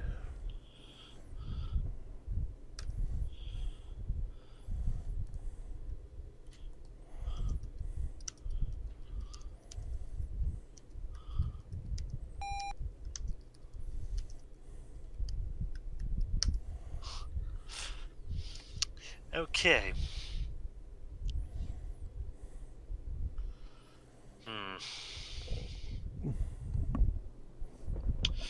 Well, this is a drug case. Yeah, Sergeant Buller and Lieutenant Sotomayor might have some info on this. Who would you like to speak with? Let's call Sergeant Buller.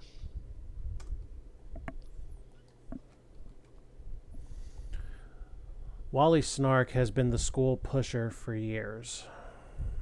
So he was a student. The school pusher. That might mean he worked the school. Okay. The next clue is also substantial.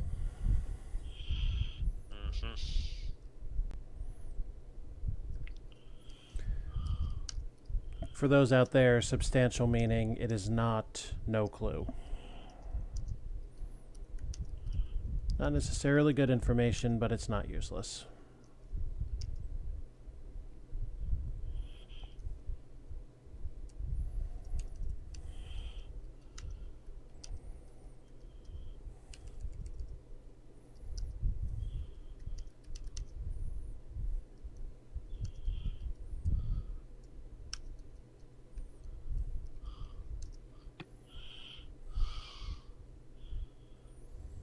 Okay.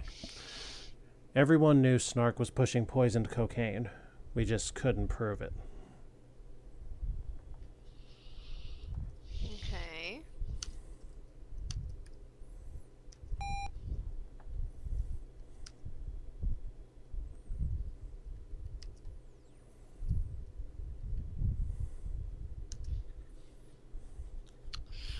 All right.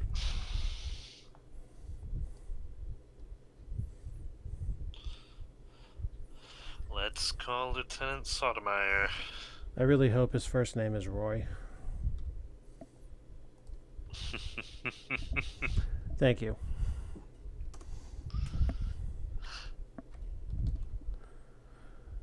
And like most lieutenants, he's useless. Okay. That's not right. He's Vice. He should have some input on this. Agreed. Maybe he's dirty. Well, we have two choices. A pet stool pigeon or someplace else. Thing is, I don't know if this is a joke or not, or if it's posing as a joke. Well, let's call him up and see what happens. I mean, if time isn't a factor to anybody, what's the loss? Yeah, I guess. Effectively, we don't have anything to label these people as official criminals, just suspicions. Okay, so let's see if this is legit or not. Okay. I'm going to say yes. Alright, so I was correct. Indeed. Word on the street says Bigby, a rival pusher, put the arsenic in Snark's Coke.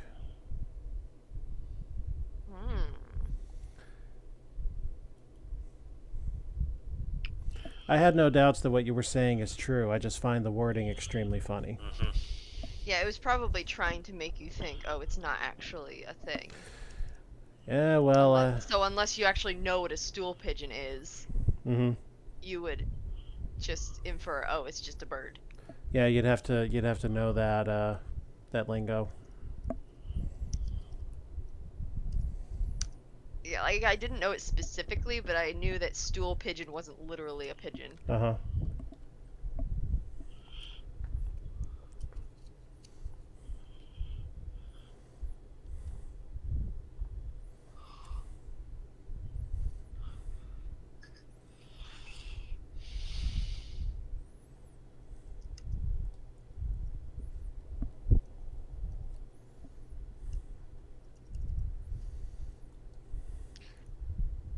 lot of assumptions going around here. Nothing hard yet. Hmm.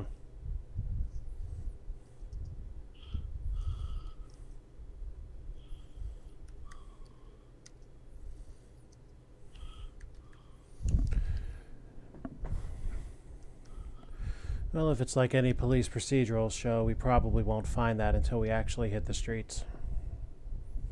Excuse me. Jeez. Okay.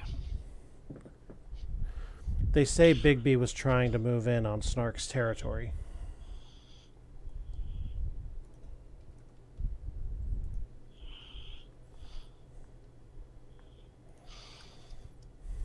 More rumors.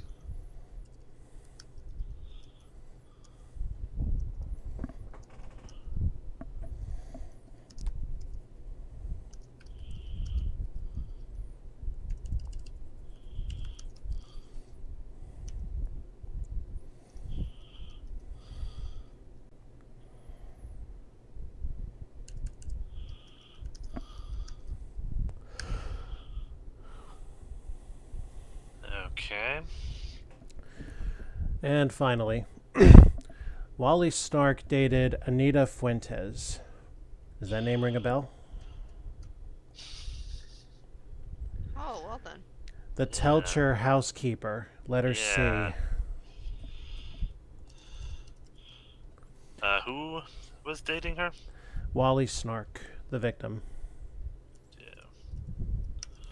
And you can see what I said earlier today about this being a soap opera. Yeah. Anita Fuentes? Fuentes. Fuentes.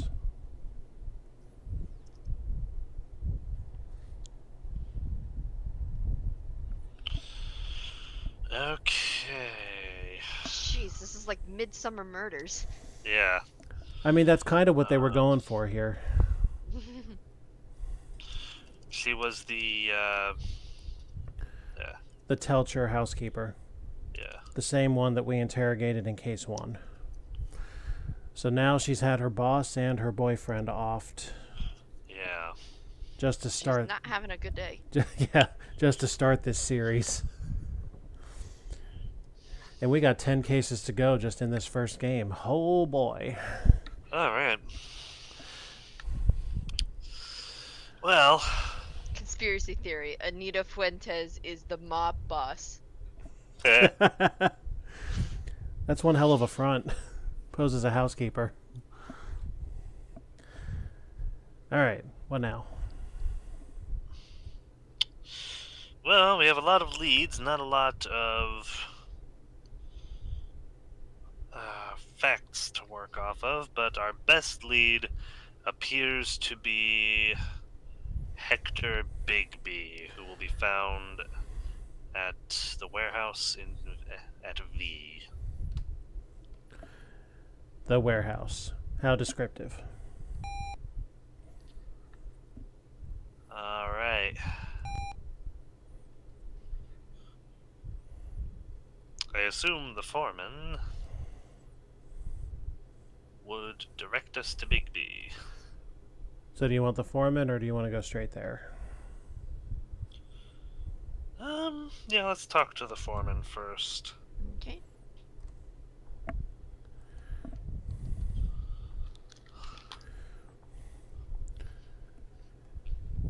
Bigby just hangs around the loading dock.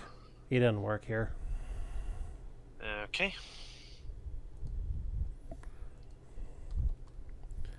And that's it. Alright, let's talk to let's talk to Mr. Bigby. Well, actually, yeah.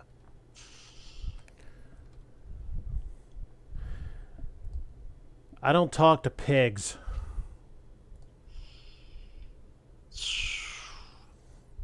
Do we give him the once-over? Does not say. Oh, I see. No. Never mind. I see it. Shall we give him the once-over? Shall we? Yeah, I say we shall, I suppose. Yeah, What shall. does that mean? We're not We going to beat him up, search him. are we? We Oh, search okay. him. No, If he just, resists, we can beat him up. Alrighty then.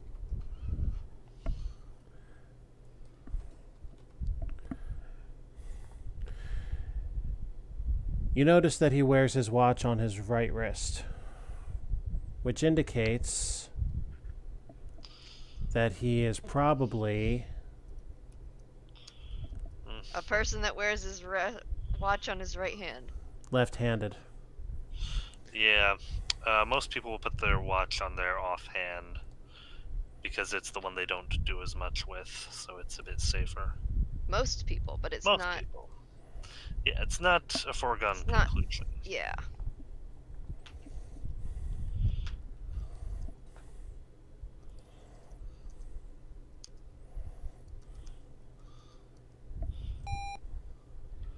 Alright. Well, We could look at Bigsby's car. let's look at Bigby's car.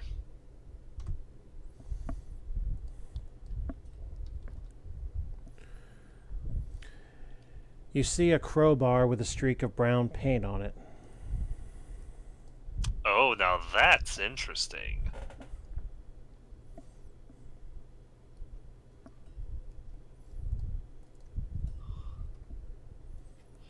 And that's it.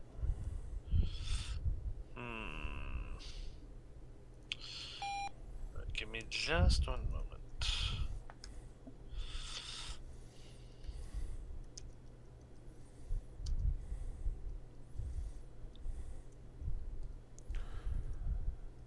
I'm also marking things on my answer sheet just for my own knowledge.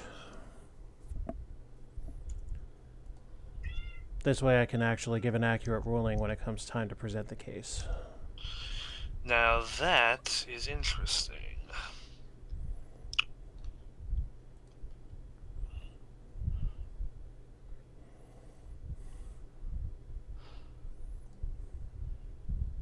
It's gonna be hard. We can match the paint up to the door. That shouldn't take too much work. And we can probably even match the crowbar to marks on the door that were left when it was jimmied open.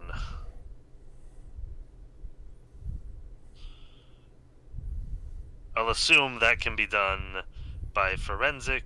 I'll assume that if this is a clue leading to an arrest, that will be done by forensics. As it is right now, it is only very interesting. Shall we go check out the loading dock and speak to the dock boss while we're here? In that order, I assume? Yeah. Alright. There's a bale of rope sitting on the dock. Oh my gosh. Is it nylon? It is nylon. Oh, As a matter of fact, it is made from 3 cords of nylon twisted together. Well, that's 3. And you want to know what else? What? Nothing. Okay. 382 is no good.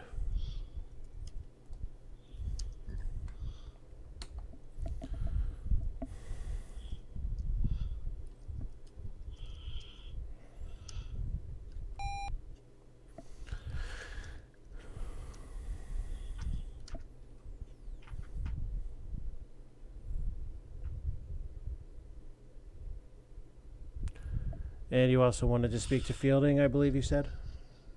Yeah.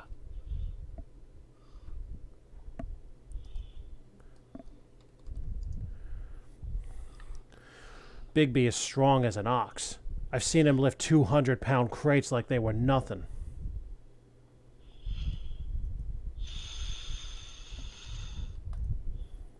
Hmm.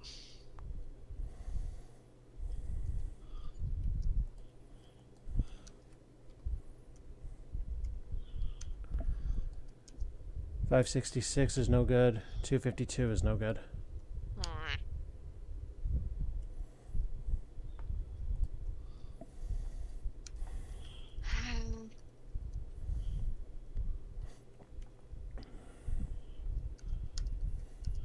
I mean, I guess technically that's 4, but I don't know if 2 of these count as hard evidence. Hang on. Remember, this is 1983. Think to that Right. Think to that era's definition of hard evidence. Yeah, this is a this is a basic computer. It's a little more basic. It's actually quite literally basic. That's the language this was written in. Heyo. Well, yeah. One person's. We know he's capable. Yeah, this is okay. This is a report that he is capable of easily lifting an amount of weight surpassing that of our victim. Mm-hmm. And presumably one need only look at him to confirm that he is quite strong. We might be able to link that witness account to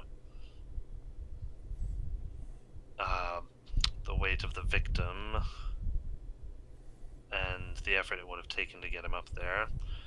We can probably link the crowbar to the door, which at the very least would place anyone who had access to his car while he's here at the school last night when the murder was committed. I think it might be worthwhile to talk to Anita. I think it might be as well. Because the thing is, we could talk to the girl's parents who were like the girl that was poisoned, but I don't think that connects it to the current case on hand. If that makes sense. Right.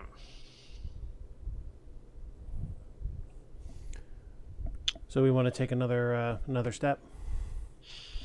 Yeah. Okay. And I believe you said you'd like to go somewhere. And although, hang on, something doesn't seem right to me about this, though. In what way? The spray paint.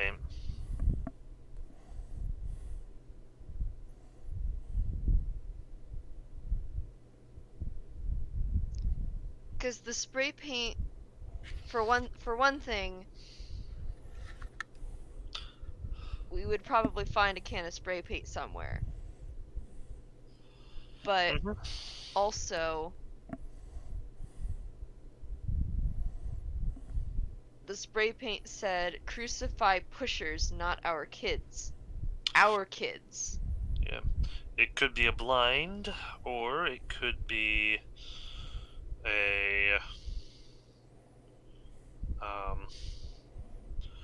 or it could have been someone who came later. Until we find the spray can, it could have been that multiple people were involved here. Mm-hmm.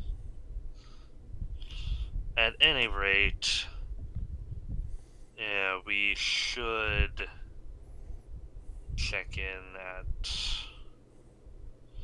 Hang on. The Telcher house is at C. Park is at S.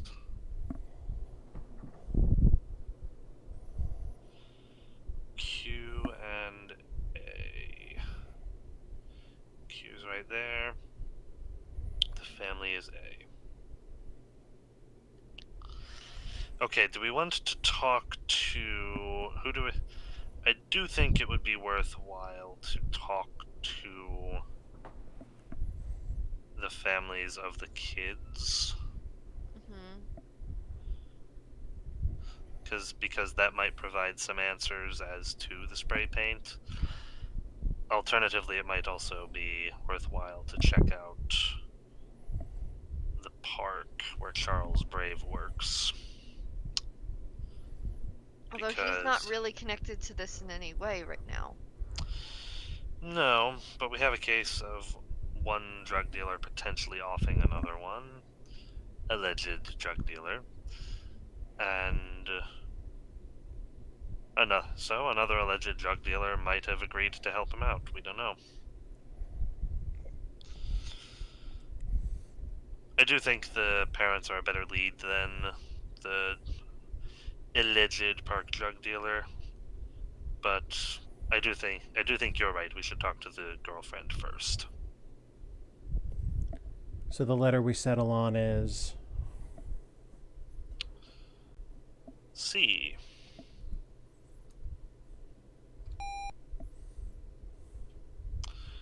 Let's interview Anita, the housekeeper.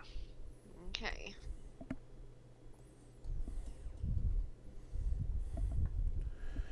I had no plans to see Wally last night. Okay.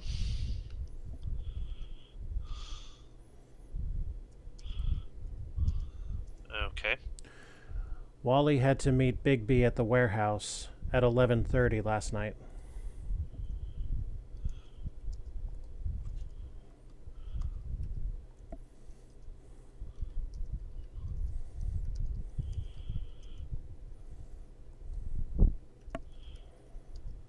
Hold on.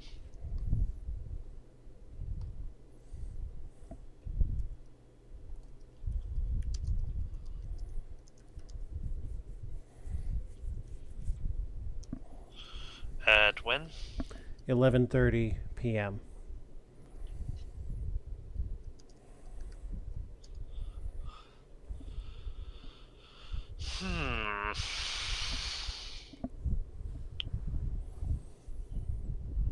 Okay. Finally, I overheard him say that Bigby was going to tell him who had put the arsenic in the cocaine.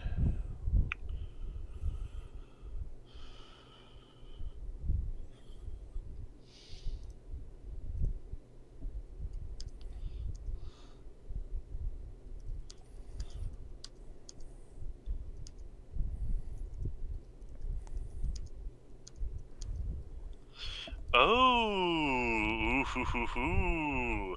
You know what this means? Conspiracy. We have a direct witness account. Wally Snarks might just become a confirmed drug dealer if she is willing to testify to that. So this might actually... Well, he's dead, so it doesn't matter at this point. He's dead, but that testimony might also be able to... Point is, it gives an it opens a few doors into the drug industry. Okay, so... See, this claim muddies the waters a bit, because it sort of implies that, like, the rumor is that Hector Bigby is the one that's poisoned Snark's cocaine, but Yeah.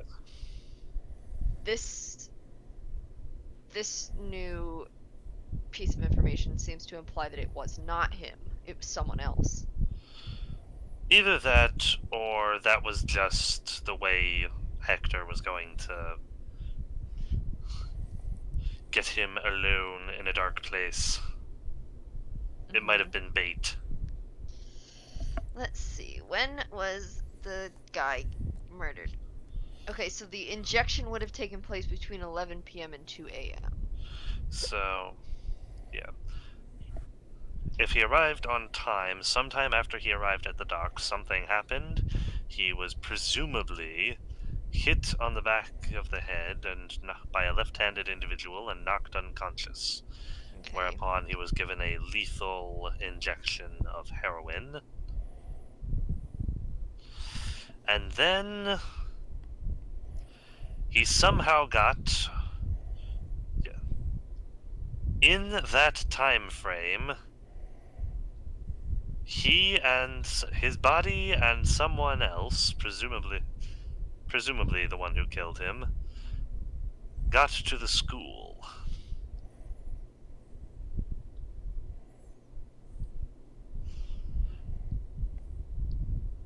Someone who had access to Hector Bigby's car jimmied the door open, and then used rope that had been at the docks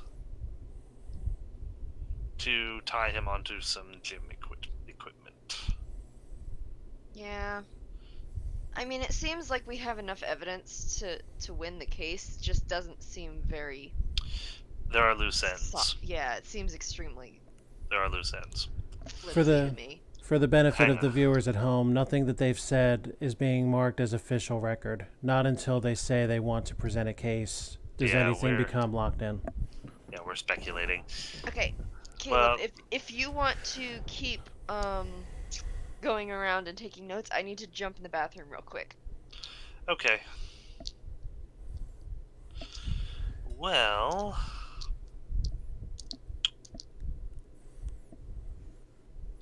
And again, folks, I know all the answers. I can't sit here and speculate with them.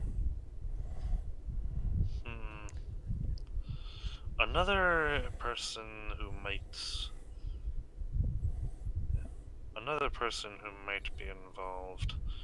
The school maintenance man stated that the door had been jimmied open last night.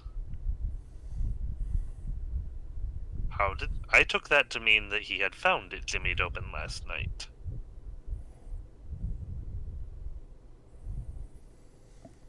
Actually, I will also use the bathroom if you want to entertain the Okay. masses for a moment. Yeah, sure. Thanks. If that is the case, then he was either derelict in his duties, or in fact, the phys ed teacher, Doris Kenner, was not the first person to find the body. In which case, our maintenance man might have been the one to leave the message. I doubt that's the case, given how this game is structured, but it's a possibility, and it's interesting to speculate.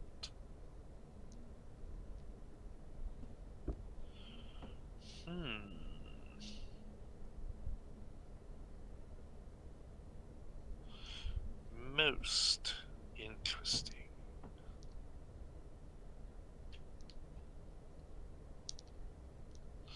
Most interesting. Okay.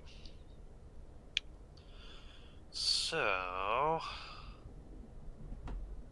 with everything there, so we can tie the location of the docks to the scene where the body was found. We can tie Hector Bigby's car to the scene the body was found. Okay. Hello, I was just finishing speculating that it is. I doubt it based on how this game is structured, but it is worth speculating that the maintenance man was actually the one who left the message. Because, as I said, the impression I got from what he said was that he had discovered it jimmied open last night.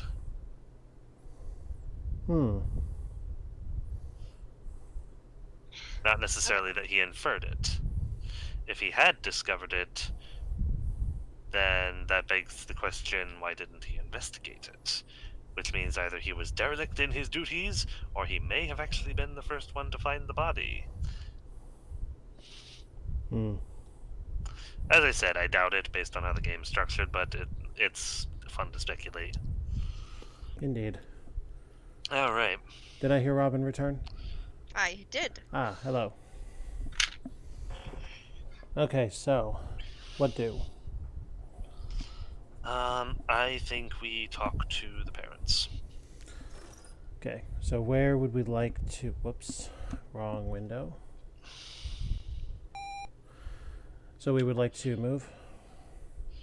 Yeah, so do we want to go see Carol Cordwinder's address or Randy Butler's? Carol Cordwinder's address is in A, Randy Butler's is in Q.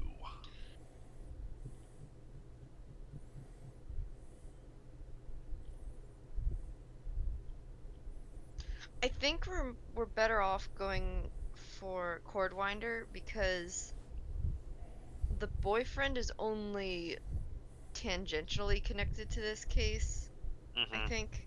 Okay. So we've chosen a letter? Sorry? We've chosen A. The Cordwinder house. Alright.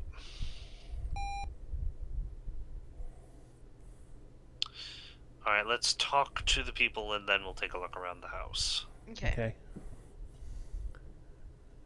Starting with whom? Let's talk to Vernon Cordwinder.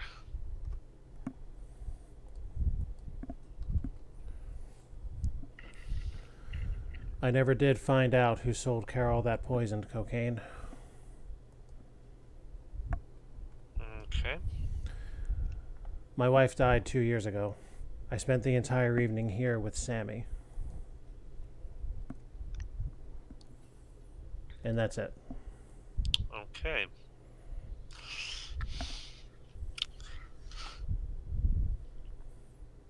Okay. So...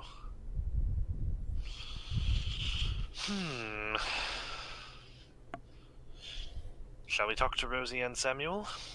Sure. Okay.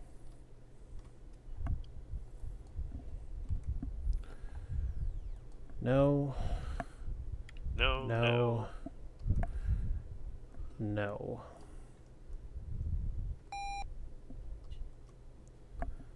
Alright. Oh.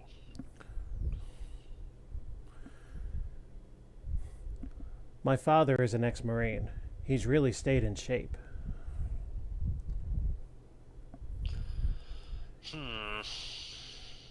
Again.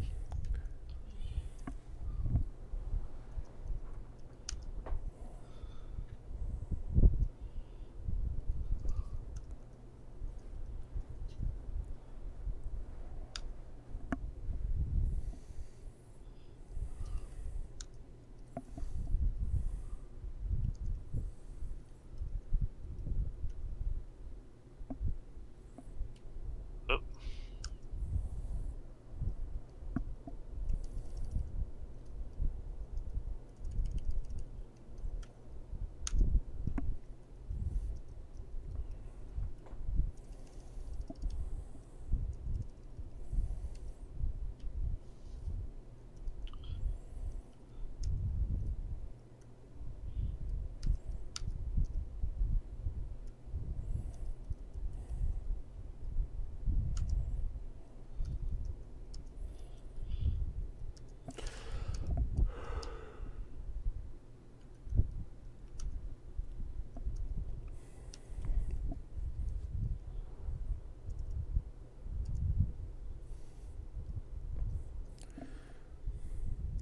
How you guys doing at home?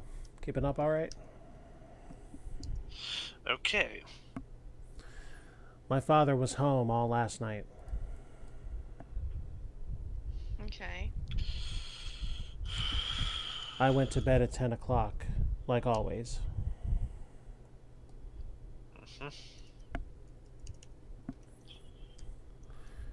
And I believe the other two numbers I've seen before as useless. Yes. Yes. Okay.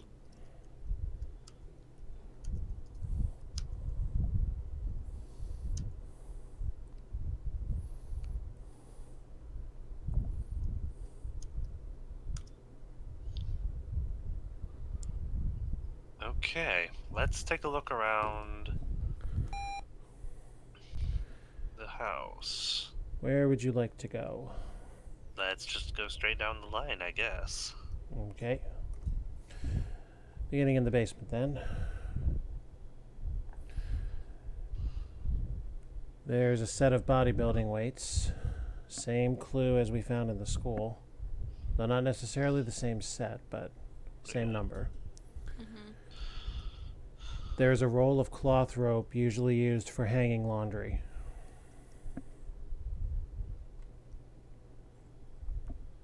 doesn't seem very... And that's it. That's not very important.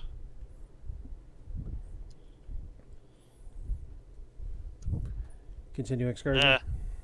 Yeah, the training weights is more circumstantial. I'll put that up here.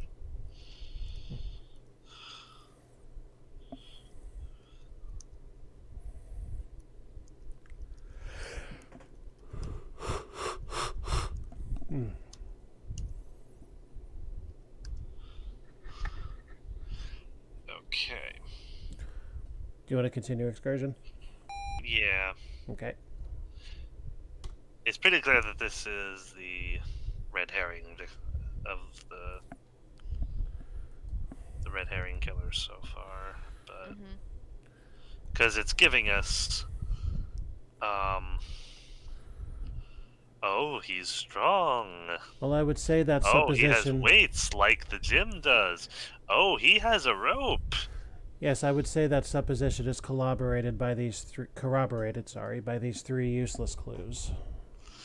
Okay, and let's check the kitchen.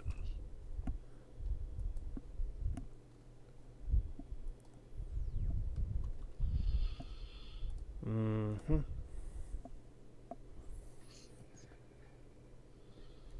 Same thing? Utterly worthless.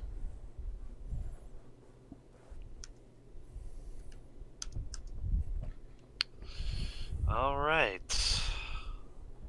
We still haven't found who put the...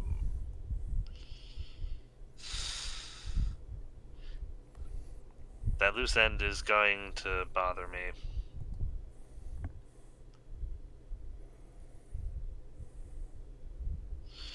We have enough evidence. I do think we have enough to pin it on Hector Bigby. But how did the body get to... How and why did the body get to the school? And who wrote the message and why? Remember, you need four pieces of matching evidence. Yeah. I think technically we already have it.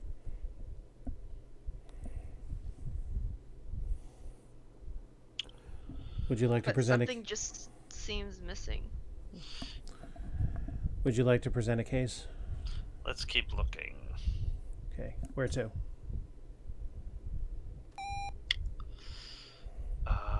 Let's go to location Q. Randy Butler's address. At the Garden Apartments.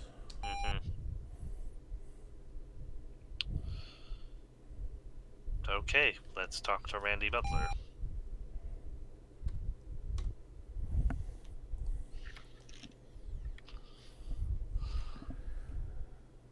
It's all my fault. I talked Carol into trying cocaine in the first place. Okay.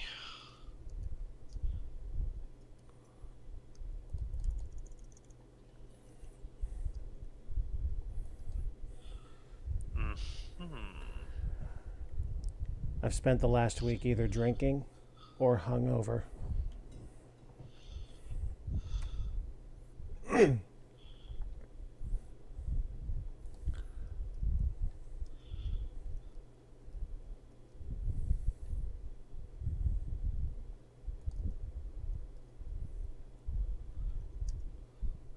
Okay. I spent all night at Gonchial's. Yeah. I will not put down the drinking part on the record yet. I spent all night at Guanciale's bar. I left when it closed at 1 in the morning. That bar is location AA.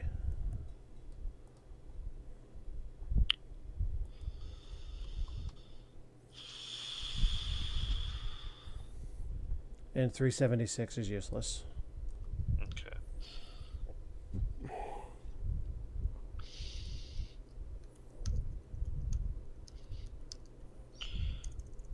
What bar was that? That was Guanciale's. Guancial.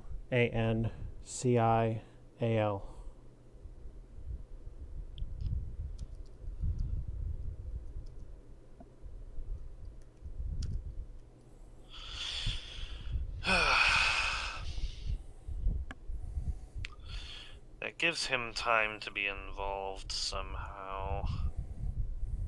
Mm-hmm.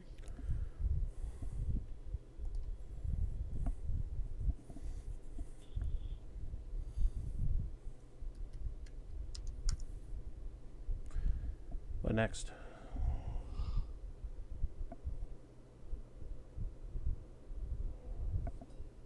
Do we see if Frida Liebman or Leon Standish can tell us what time he came back?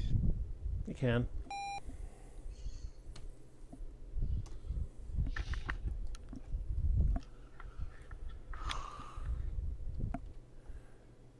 Okay.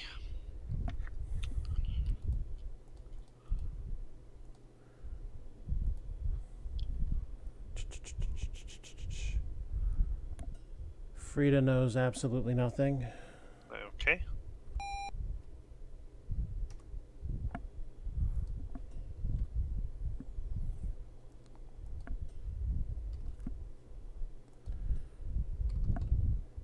And so does Leon. Okay. Shall we search Randy's bedroom? Okay. Alrighty.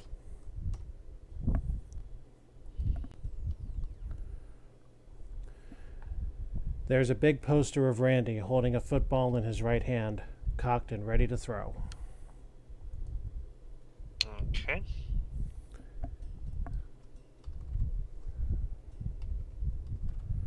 The rest is useless.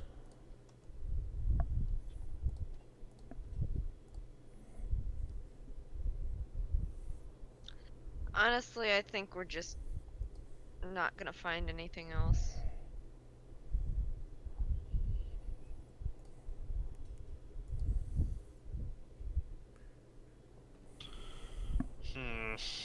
Yeah. What next?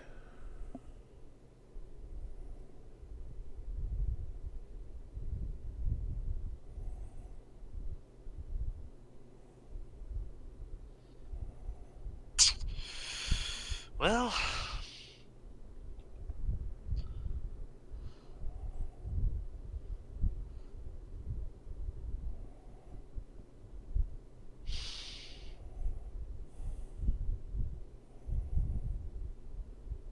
Yeah, I think we try to wrap this one up.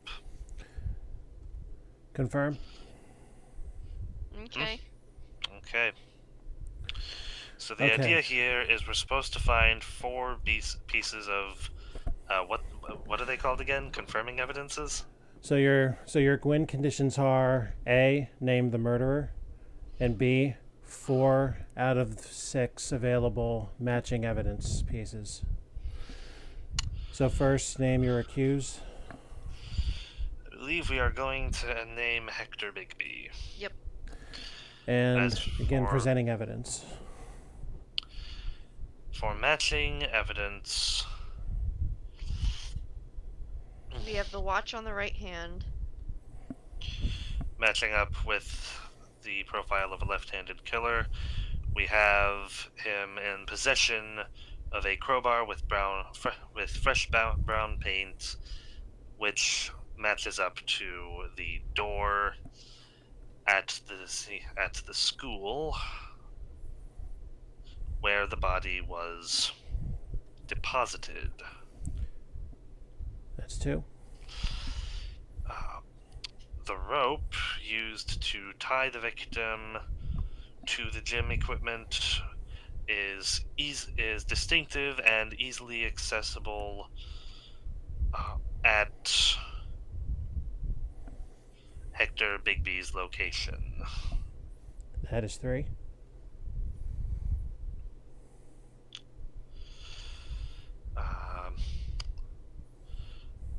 Yeah, for another one, we have a witness willing. We have a witness willing to testify that he is fully capable of performing the athletic feats that would be required to have gotten the victim there in the first place. That is 4 pieces of evidence. Are you satisfied with your presentation? I think so. Okay, you've heard it. Are they right?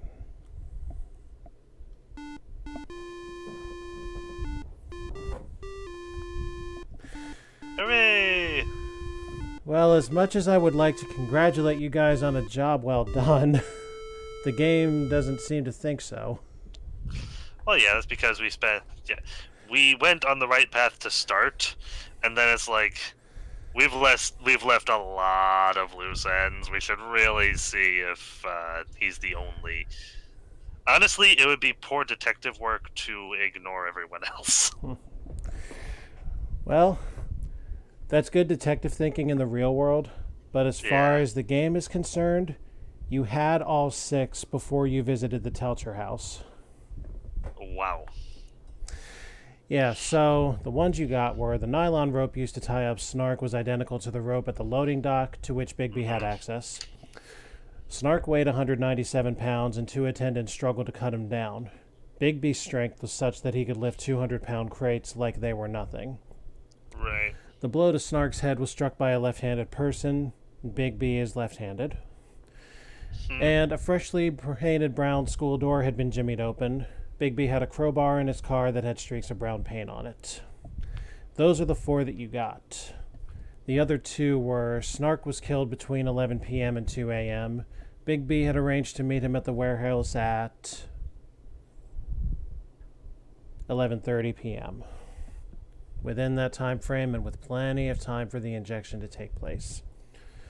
And the last piece, Snark died of a massive heroin overdose. Bigby, being a drug dealer, as attested to by Anita, had access to heroin. Aha, okay. Yep.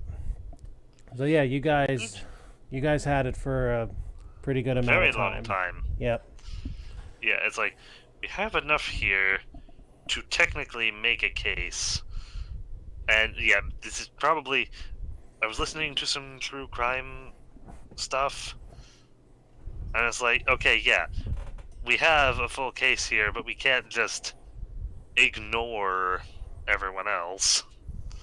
That's how problems are made.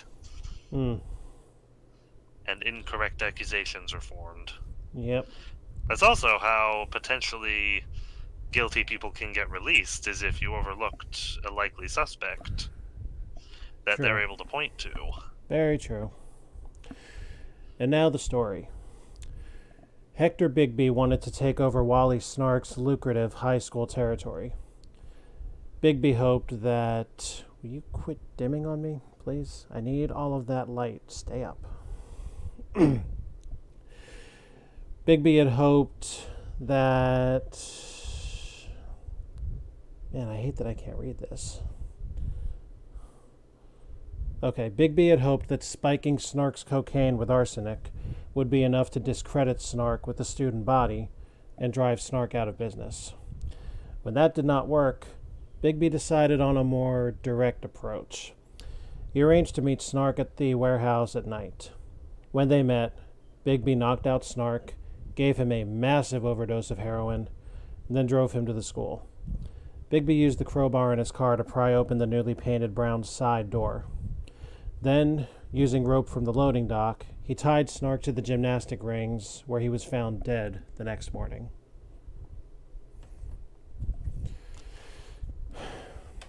I should have just typed these out in Notepad. And as for your rating, number 11, Rotten Detective. What took you so long? What were you trying to do? Put in overtime? Next time, try taking better notes. Then try reading and thinking about them from time to time. He'd be singing. Screw you! He'd be singing a much different tune if he had gotten out because we'd missed something. Agreed. See, that's the thing. They want it faster and faster until a mistake is made. Then they want it more accurate. Well, that's okay because we're not exactly playing to rating here. Yeah.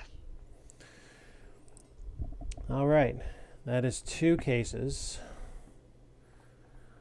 Within our time frame, it looks like we can do 2 more tonight. Okay, cool.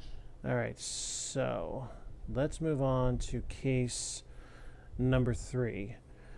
Michael Brenner, computer programmer.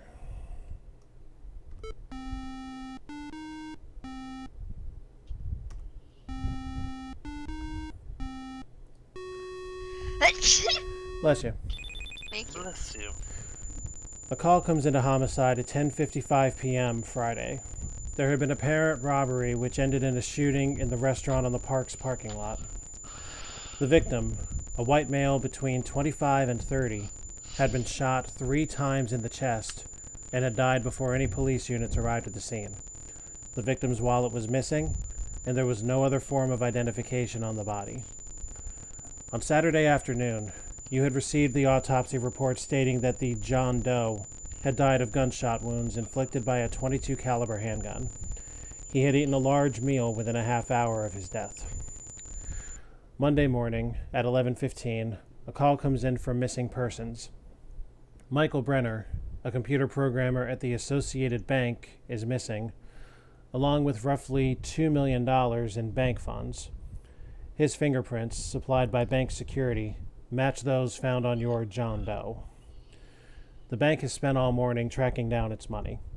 Apparently, Mr. Brenner managed to crack the bank's computer security program and transferred small amounts of daily interest from inactive accounts to an unopened, unnumbered account of his own. After 8 months, he had accumulated a nice nest egg. On Friday, he electronically transferred all the money to a New York bank, then used it to buy negotiable bonds using a false name. Okay, let's digest. There's a lot of notes to take. Yeah, let's let's digest. Hey, Volty, good to see you. Oh, hello. Hello. We are solving murders. Okay, I really wish you could scroll back up on these things. Yeah, I know. Okay, so that's why I'm going through this briefing style. Okay, good. All right, so the initial call into homicide was 10:55 p.m. on Friday. Okay. 10:55 p.m. Okay. There had been an apparent robbery ending in a shooting at restaurant on the park. Shooting. And I will give you the letter once you have that down. At restaurant in the park. And that is locale R. Okay, I'm assuming that's probably where we're going to be starting. Actually, no. We'll be starting at the Associated Bank. Oh, that's weird. Okay. Whose letter will come later on. The victim is a white male between 25 and 30. 2:30. Okay. Shot 3 times in the chest. Shot 3 times in chest. DOA.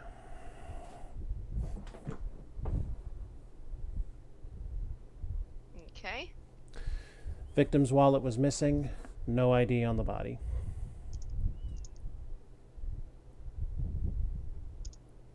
ID. Okay. Fast forward, Saturday afternoon. Okay. Autopsy report states .22 caliber handgun. Okay, I wrote that down. And that he had eaten a large meal within half an hour of his death. Okay. Okay. Yes, I very much love text-based games myself. This is the era that I myself grew up in. And I never got to play this when I was younger, and I thought, hey, maybe some good storyline can be made out of this. Okay. Maybe. But it's a good brain game too.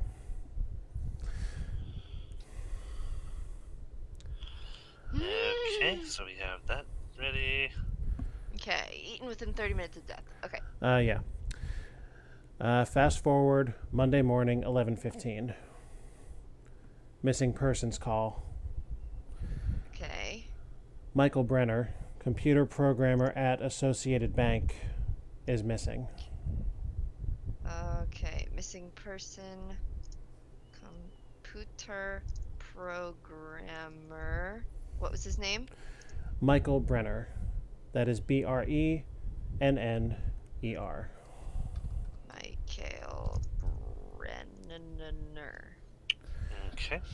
I believe Minesweeper first came out in 1989. This came out in 1983. That's meaningless to the briefing, but to answer Volt's question. Okay. And along with Brenner being missing, there's also $2 million in bank funds unaccounted for. $2 million. That means both pinkies, boys and girls. Bank security supplied his footprints, and they matched our John Doe. In bank funds Yep. missing. Yep. Okay. We got Brenner's fingerprints from bank security, and they match our John Doe, so he's our guy. Okay. Brenner equals victim. Okay. The bank has spent all morning tracking down its money. Apparently, okay, here's the next pertinent piece. Okay. Brenner managed to crank the bank's computer security program. To be continued. Used leet hacks.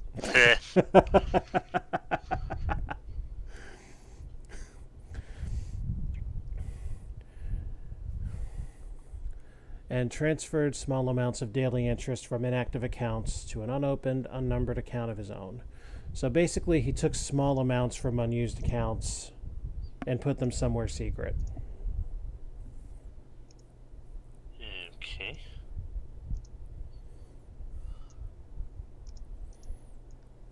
Somewhere secret. Yeah.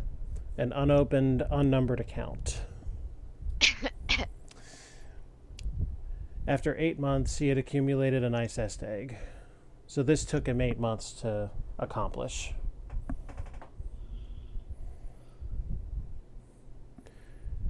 Now this past Friday, he made an electronic transfer to a New York bank.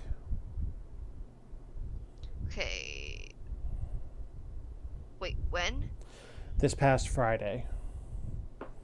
This past Friday. The day the homicide call came in.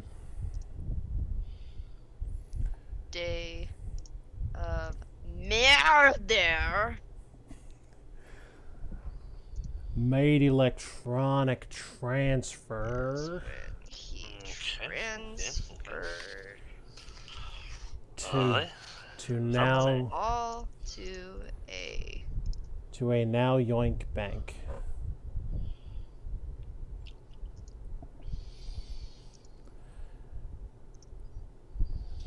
And then, under false identity, bought negotiable bonds. Okay. On unnegotiable bonds. Unnegotiable or negotiable? Negotiable. Oh, negotiable. Yes, they is not Negotiable bonds under a false name. For the record, folks, she actually wrote now Yoink. Oh, I don't know. I'm trying to take good notes, and you're leading me astray. New York. It's New York. You're taking very good notes, actually. I like these notes. I'm going to have to look back all of these after the show. Okay.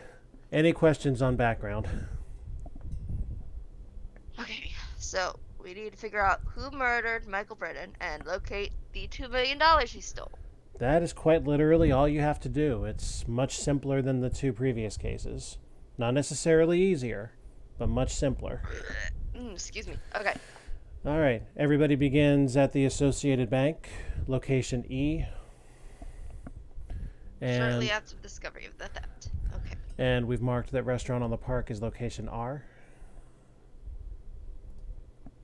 Yes, we have. Very good. All right. Then one player, Vimes. We are at the Associated Bank and begin. Okay, so let's interview Lehman Lewis. Here we go. Branch manager. Oh boy. One of our tellers, Glenda Fell, is studying computer programming at night. Oh? The good news is she's on the interrogate list, so you don't have to think too hard on that. Yeah. Stand by for 16.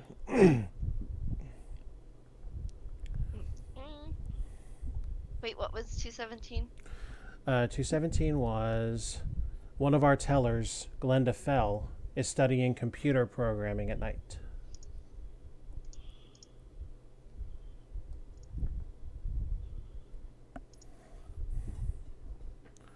At night.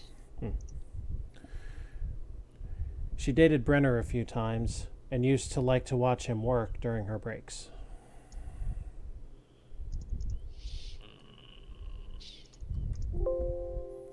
To watch Renner work. Interesting. Okay. She once mentioned to me that Michael seemed to be doing something fishy with the computer. I mean, following that briefing, I'll say. Yeah. You don't say.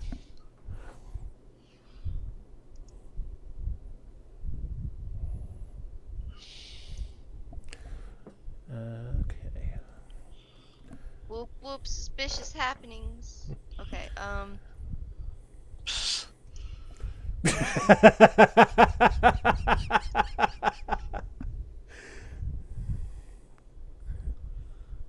whoop whoop. Call the police. Oh wait, that's us. I was watching my message counter as an "Are you ready" thing, but I see that's probably a little misleading. This is great. I gotta read this later. Yeah. Moving on. Well, we would follow the money if we could find it. Well, that is directive number 2, is to locate the money. Mm-hmm. I'm afraid I didn't take her very seriously. Well, no shit, Sherlock. You got an awfully long way with that. Yeah.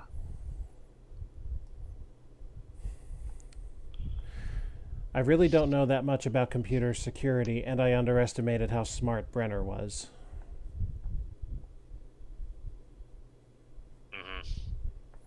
Okay. Lehman is terrible at his job.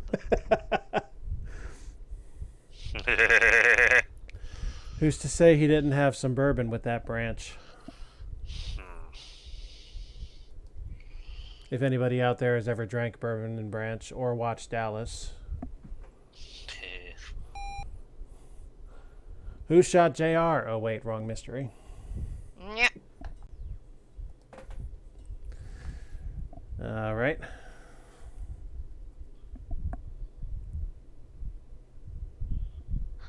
Okay. Sonny Tufts is probably a good bet next. Alrighty. Honestly, I think it's a good bet for the first location. Just interview everybody. Well...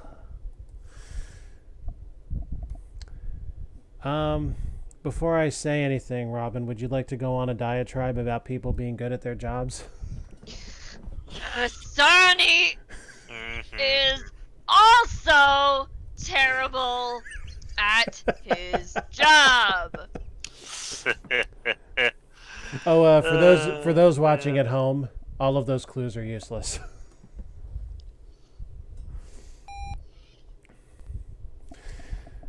All right, so following Robin's prior suggestion, do we want to talk with Glenda? Well, she's suspect number 1 at this point, so yes. Mm.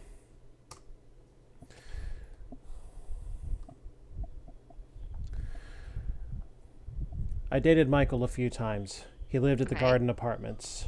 Letter Q. Oh, they lived together. That's a new development. Okay. Well, Uh, she knows where he lived. yeah. I thought you said we. No, he Oh. lived at the Garden Apartments. Oh, okay. Okay, Brenner lived at at Garden Apart.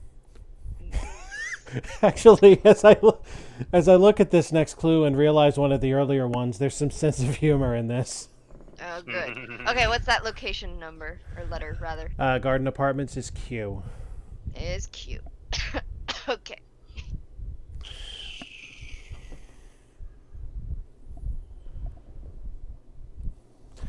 Next clue is ready.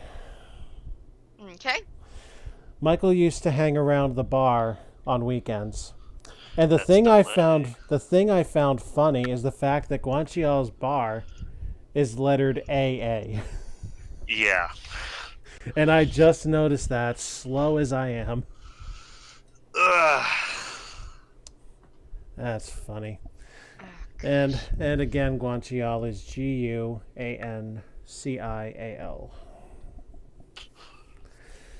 Okay. All right, 2 clues, 2 locations. Let's move on. Gonna have to scroll then. I once warned Mr. Lewis that Michael had broken the computer security program. Okay. I've been taking a course in programming, but I guess he didn't really believe I knew what I was talking about. All seems like corroboration so far. Mm-hmm. Could you repeat that? Yes, that was 634. I've been taking a course in programming, but I guess he didn't really believe I knew what I was talking about. Okay, so we knew that already. Mm-hmm. Yeah. And 170 is no good. Okay.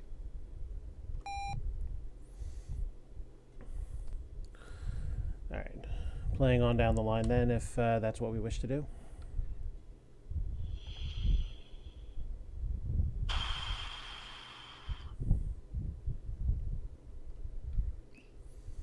So this is the bank that he stole the funds from, correct? Correct. So Yeah. I think the security photographs would be a good fit. I don't think the signatures on file would be useful. Okay. All right, so we're checking the security photos. Yes. Q. What do these security photographs show us? Unfortunately, nothing. Well. Well, I mean, they presumably show us our John Doe. They didn't say. Everyone sucks at their job.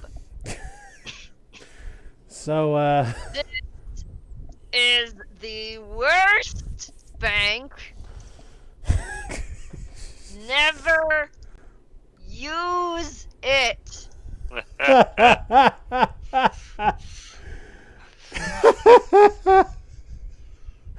Totally admissible evidence. I mean, the Yeah. security guard didn't know anything about this. The freaking branch manager doesn't know anything about what his workers do. And there's no photographs in the security system. Because apparently Sonny's not doing his freaking job. What kind of a bank is this?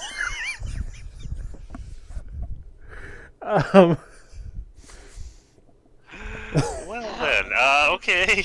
Alright, let's look at the freaking records of the account. Okay. You don't want the signatures on file? I don't think those will be useful.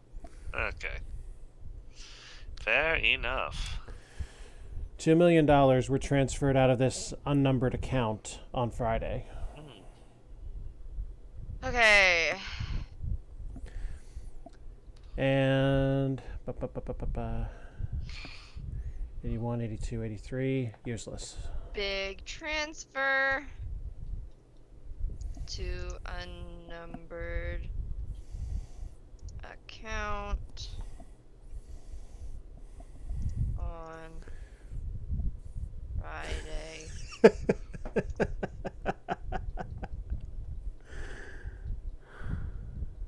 Okay. I don't think. What do you think about the signatures, Kay? What do you think that would tell us? Probably absolutely nothing. Yeah, you're right. Okay, let's move on. Okay, so we have the restaurant at the park. We have the garden apartments where he lived, and we have the bar. Yes, we have Alcoholics Anonymous having session at the bar. Would you like to visit one of these places? What do you think, Kay? It's that or compare the signatures. I think we go check out his place. Yeah, I think so too. So the letter we are submitting is Q. Q.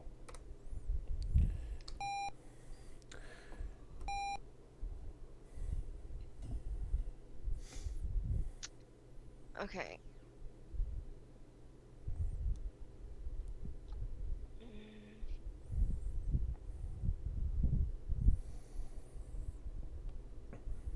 Okay.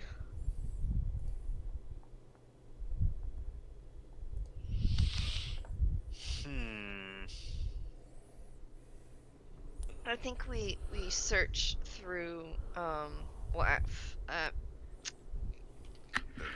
I think that we can search through the stuff first before we talk to people. Honestly, it might just be like run-of-the-mill stuff. It's like, oh, his car is over here, and here is his room, and we can probably just skip that part. There's a name I recognize. What? Yeah, Malcolm Roebuck. Yeah, he's the guy who was getting into Otto Telcher's safe. Otto Telcher's safe. Or the safe in his office, anyway. Which wound up being an utter red herring. Right. Okay, so hang on. So from previous cases, though, we know that Malcolm Roebuck is... We know that he is suspected of having... a gold digger in the sense of that he's looking for a quick buck wherever he can get it, regardless of the legality. I will not speak to anything affirmative, but... So I think it might be useful to quiz him. Okay. What do you think, Kay? I think we can at least talk to him. So we don't really have anything on him for as far as definitely knowing he's a thief. Aside, but we do have. Well, I mean, we have a witness saying that he was trying to steal stuff. But he might be willing to give us some information about our current case. He ain't. It was worth a shot.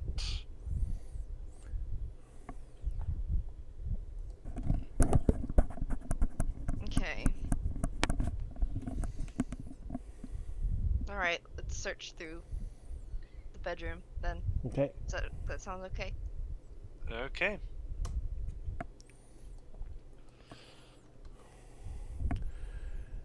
There is a plane ticket for a Saturday morning flight to Rio de Janeiro on his dresser. Ooh. He was gonna skip town. Only one. Okay. Take $2 million and head to Rio. Where have we heard that before? Oh yes, that was the producers. Alone. He was gonna skip town. Which Leo Bloom did. Before coming back and admitting conscience of guilt. Right.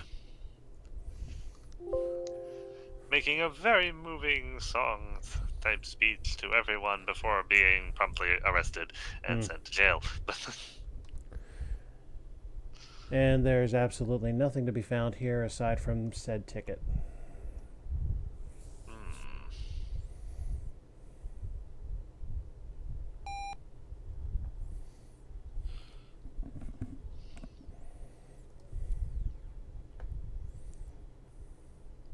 Hmm. Okay. Feel free to take notes if you see something that I didn't put down, by the way, Kay. Okay.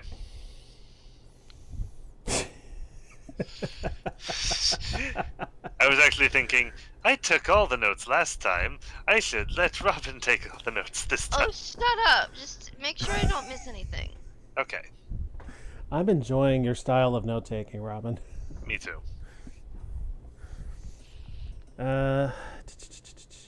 Okay. What next? All right, I guess we should examine the car in the carport. Mm-hmm.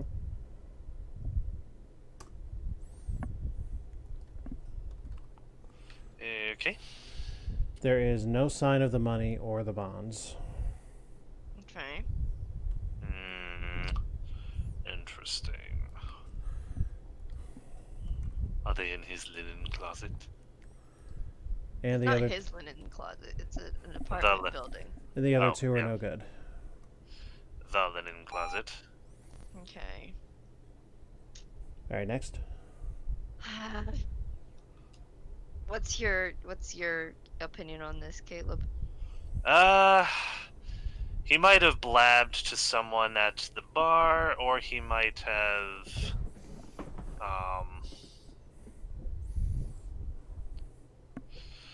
he may have mentioned it to one of his apartment fellows, I guess.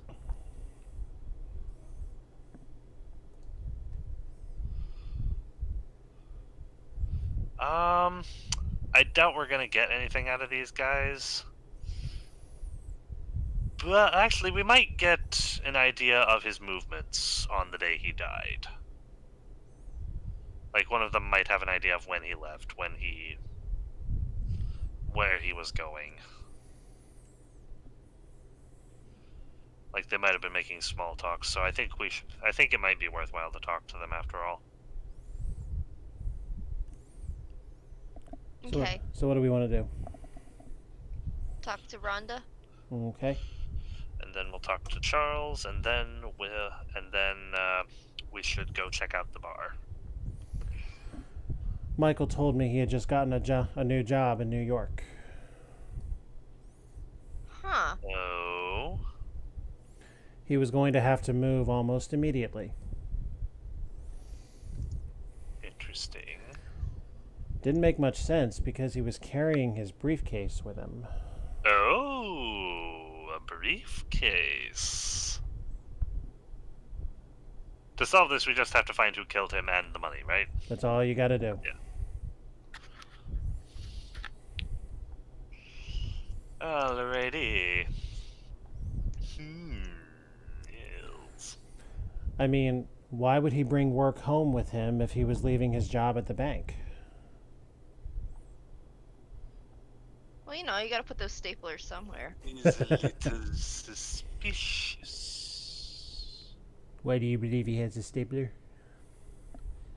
Yeah, that's weird, actually. How you figure? Well, he said, like, the record said that he, let's see here,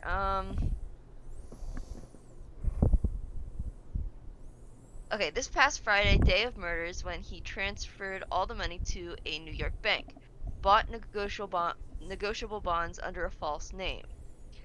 So, if it was in New York, and we're not in New York currently, and he didn't go to New York, where did he get the stuff to put in the briefcase?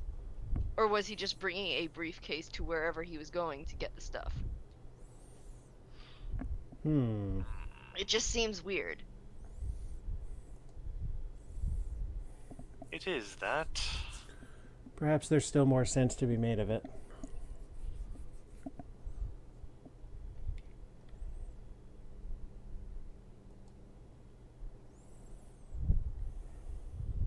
Because he didn't steal directly from the bank. Like, he didn't just take money out of their vaults.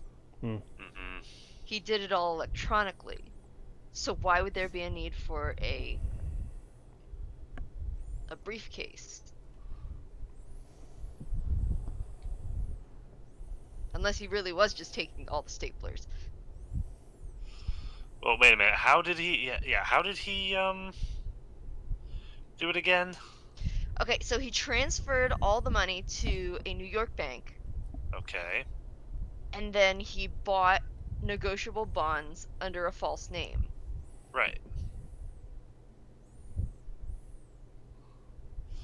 Okay, so he would have had the bonds then. Okay. How does that work? I've never bought bonds. I don't actually know how that works. You have one. I actually don't know either.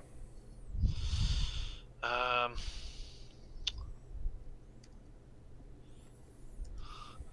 I do have Negotiable one. bond. I didn't buy it though. Yeah, but point being, it's a physical piece of paper. Mm-hmm.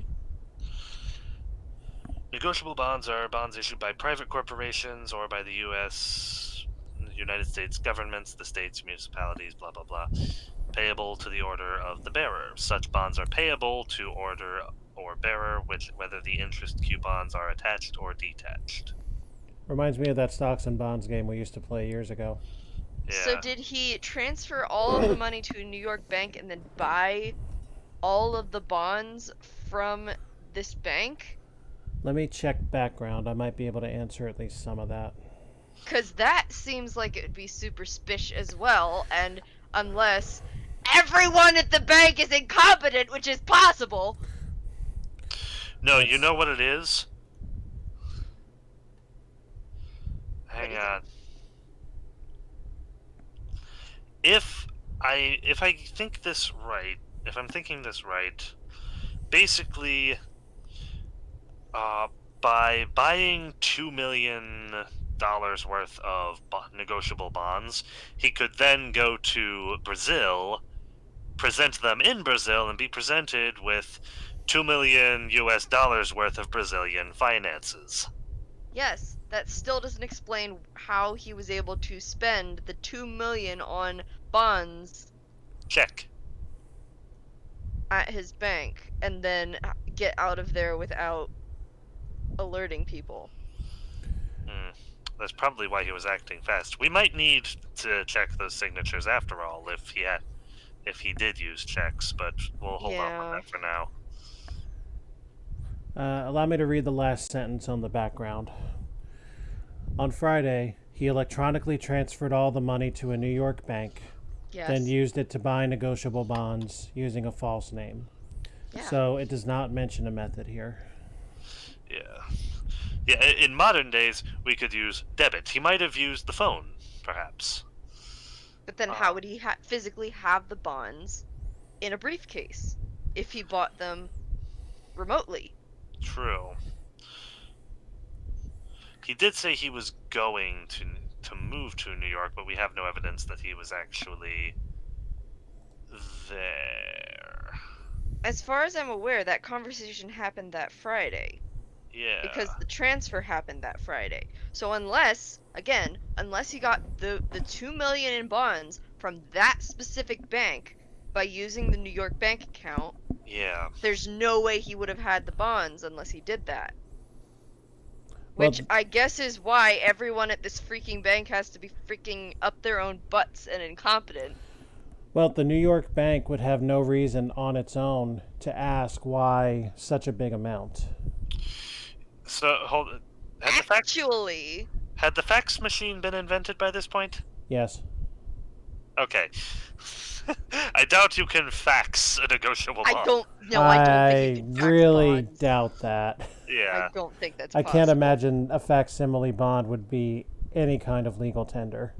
No, the only way I can see this happening is if he somehow transferred all the funds at once, which I still think is a stupid idea because there are checks on those kinds of things, even in New York. And even back then, maybe. Even back then, yeah. Maybe for that big amount of money. Yeah. I was gonna say maybe he had it mailed to him, but I think there's a slight suspension of disbelief that has to happen here because either that or there was something else in his briefcase. That's true. Well, we have a couple choices left at the Garden Apartments. We have Charles Doman, we have the linen closet, or we can travel.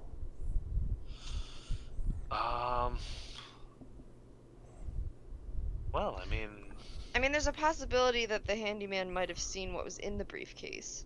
yeah. So do we want to talk with him? Yeah, I think so. Okay. Okay, that's a lot of numbers. That's Well, a good sign. Well, let's see. The number is not written right. Oh, that's good. Here we go. I saw Mr. Brenner going out Friday evening, around 7. Brenner Friday went at out 7. Friday evening around 7. Okay. I asked him where he was going. He said he was going out to dinner. Said he was going out to dinner. Didn't believe him, though, because he was carrying his briefcase with him. Okay. Had said briefcase.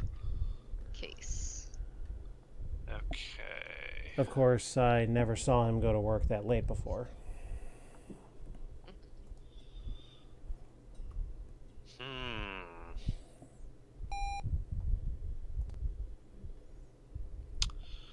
I think we should talk to the people at the restaurant.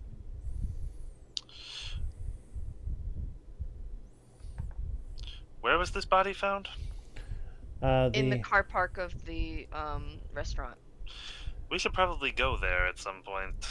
Yeah, I think we should go also. So go to the restaurant? Huh? Yeah, restaurant is R. Let's go to the linen closet. Why? There's not gonna be anything in it. Always check the linen closet. Caleb. But what if all the money is hidden with the linen? Consensus. Oh, Are we searching the linen closet? Yes. but I told you so. Look, nothing's there. See? Now we know.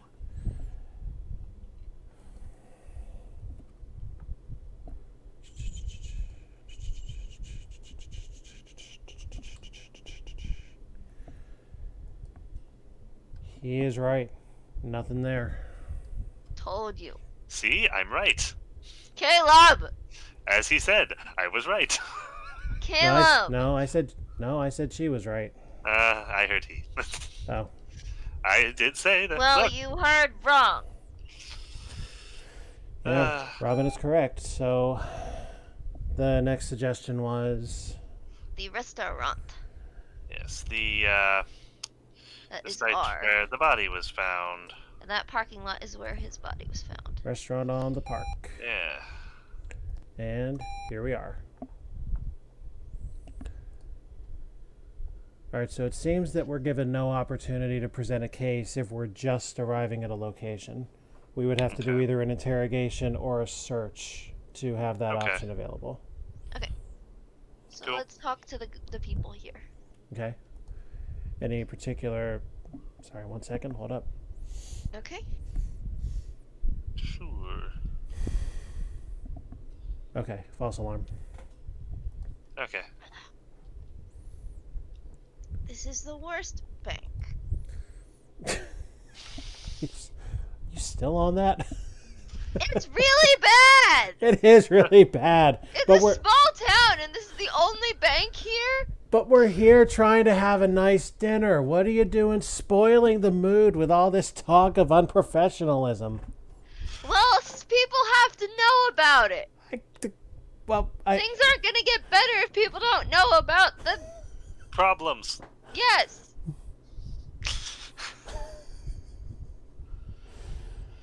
I mean, I suppose we might get some free wine out of the deal, but anyway. Alright, let's talk to Wilma. Okay. Wilma! Jackson. It still skeeves me that the mouth is like dripping. Yeah, that seemed a little unnecessary. You too. Was he the man who was shot in our parking lot last Friday night? No. He's the guy who came in with the briefcase. Okay. No, he wasn't. He never. Had briefcase at rest out Okay. front. He never let it out of his sight the whole time he was in here. Okay. Mm-hmm. So according to this guy, he obviously would have been killed outside the restaurant. That makes sense. Okay. All right, next. Speak to the waitress. Brenda! O'Connor. Yeah. Sure, I remember the guy. He had this briefcase with him. He ate with it sitting on his lap. Okay. More confirmation that he Okay, was that's just very protective of that briefcase. That's it. Well, these people have been singularly unhelpful. Thank you all. You have been very unhelpful. Yeah, well, let's look around for the briefcase. Or the gun. What? Oh, gun. Remember You this. know. I think we should look through the men's room because that seems like a little bit out of place. Yes, remember How this very is, Godfather. Yes, remember this is primarily a murder mystery, not a reconnaissance mission. There's $2 million at stake. I'm pretty sure that these guys want us to find the money more than they want us to find who killed the guy who stole it. I suppose. Anyway, we said search the men's room. Yes. Yeah. I mean, sadly, but that's just how things tend to work. Perhaps, thankfully, they're both useless. Yeah. Tell you what, though, there were opportunities for stuff there.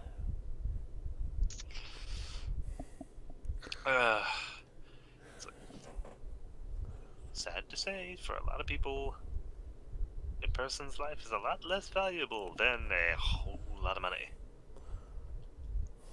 Let's see. Caleb, I think you need to take the forefront. I'm like drying up. Oh? Yeah. Do we want to stop after this case then? I think that's a good idea. Okay. I'm very tired. Okay. When you say drying up, what do you mean? I'm getting frustrated with this case because like literally nothing has come up. Oh, okay, so you'll be fine. But All right.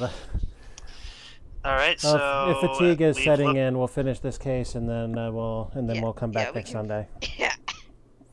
Have we examined everything here? We have spoken to Wilma and Brenda, and we have checked the potty. Well, let's interview the chef and look through the kitchen. Okay. I doubt that chef will have anything useful to say, but sure. I doubt it too, but we're here.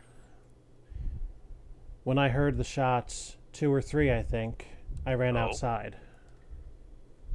Wait. Oh. Ooh, chef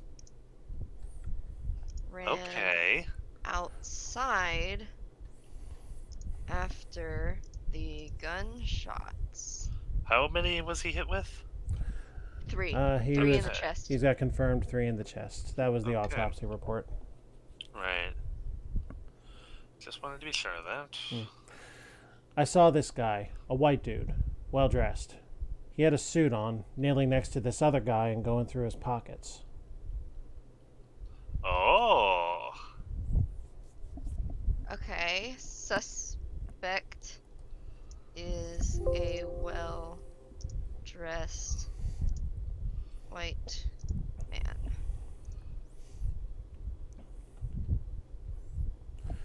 When he heard me come... Okay, so that rules out the girlfriend. Possibly. Unless she dressed as a man. This isn't Poirot, Caleb. No, that's from Nero Wolfe, not Poirot. I always get them confused. Your mom watches so many murder mysteries, they all start to blend together. Yeah, just like my parents and their Hallmark movies, but that's another story.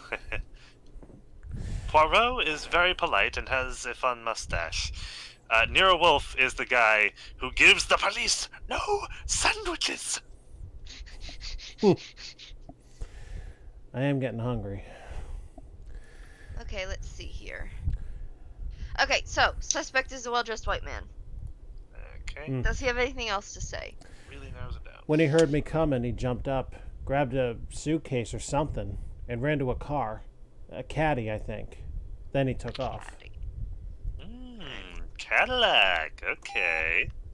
Have we Okay, found- suspect stole briefcase and While escaped riding in a Cadillac. Cadillac.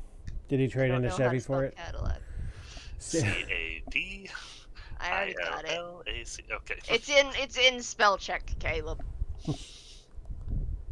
I didn't spell briefcase or escaped correctly either, but whatever.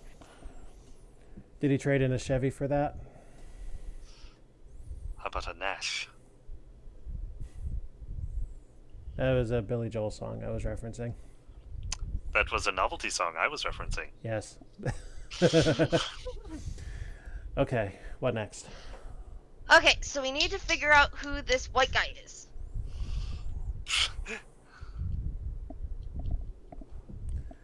Round up all the white guys in the city. No. That won't work. That's profiling. For a few reasons. Well, we know he's a white man. Is it really? What? That's I mean, not profiling. to. That's racial profiling, Caleb. And that's not okay. I must admit that I was once part of a stream on Return of the Obra Dinn, and that's kind of how I beat it. By profiling? Yeah. Oh dear. That's okay then. You Move can ask- on from that. You can ask Witch Sharper Than Fang all about that one. Yeah. And we don't really know that it was a white man, I suppose. We have the chef's word for it. Well, It could have been the chef. He could He could have been lying. ambiguously ethnic. Yeah. you just okay. What? What? You said ambiguously ethnic. I did. Yep. My brain is trying to say ethnically ambiguous instead. Oh, good lord. Okay. Anyway, before I spiral down, what next? Alright. So we need to figure out who this guy is. Right. Mhm.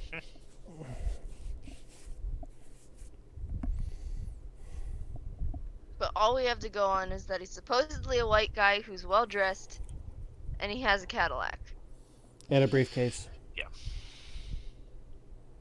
Well, yeah. Or a suitcase. One of the two.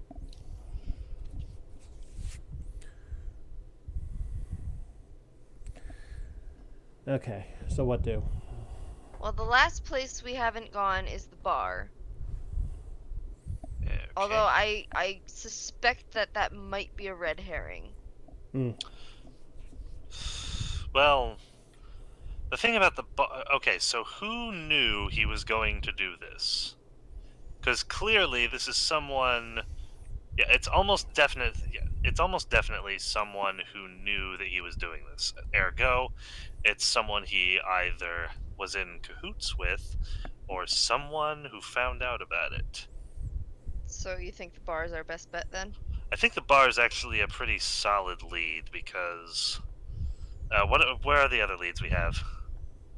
Nothing at this point. Oh, okay. Because Yeah, I we think. already checked his apartments, we already checked the bank, we already checked the restaurant. So the bank is the last, or the bar is the last place to look. But yeah, in all seriousness, I do think the bar is our best point of reference here because it's very much it's a place where he might have blabbered something That's true. while drunk, especially if he was there often. Maybe the lovable old bartender. Well, it does say the guy was well dressed. Yeah. So you guys feel like having a drink? Not on duty. Not on the job. Andrew. Officially. Andrew. Have some modicum of professionalism. Me? Yeah, you. Please. This isn't a bar fight. Have some class.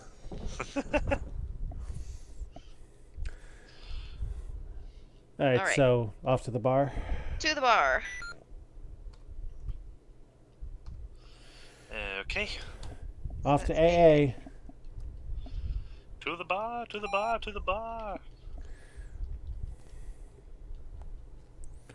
Sal Magdalena.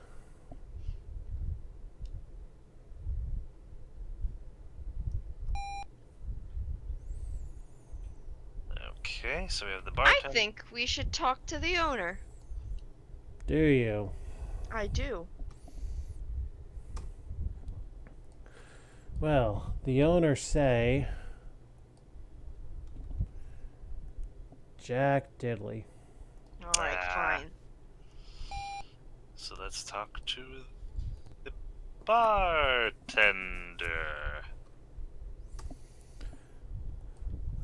The bartenders say things. Oh, he does. Sure, I knew Michael. He used to come in on weekends with Brad Phillips. Brad Phillips. Brad Phillips, you say? He sounds like a person of interest. They passed a lot of Saturday nights trying to pick up women. Aha, so, okay. Okay. Some nights they had better luck than others. Alright. Okay. Brad works I over at see. Liebman's Jewelry. He picked me up a real nice chain for my wife. Oh, so Alright, he would so- have been Lehman's Jewelry. Liebman's Jewelry, so that is Liebman. And the locale is J. Alright, I say we head straight there. I say that's a good idea. Okay, so off to the locale we just found. Liebman's Jewelry Store. Lieb. Oh, L-I-E. Lieb. Alright, let's talk to Mr. Brad here. Hello. And here is a new record for number of clues. Wow, 6. Clue number 700, the last one in the book. Oh. Michael found it hard working at the bank because Lewis used to watch everything he did. Ooh, who's this Lewis? That would probably The be Bristol Pusher. that would probably be Lehman Lewis, the bank manager or the branch manager. Ah, you're right. Right.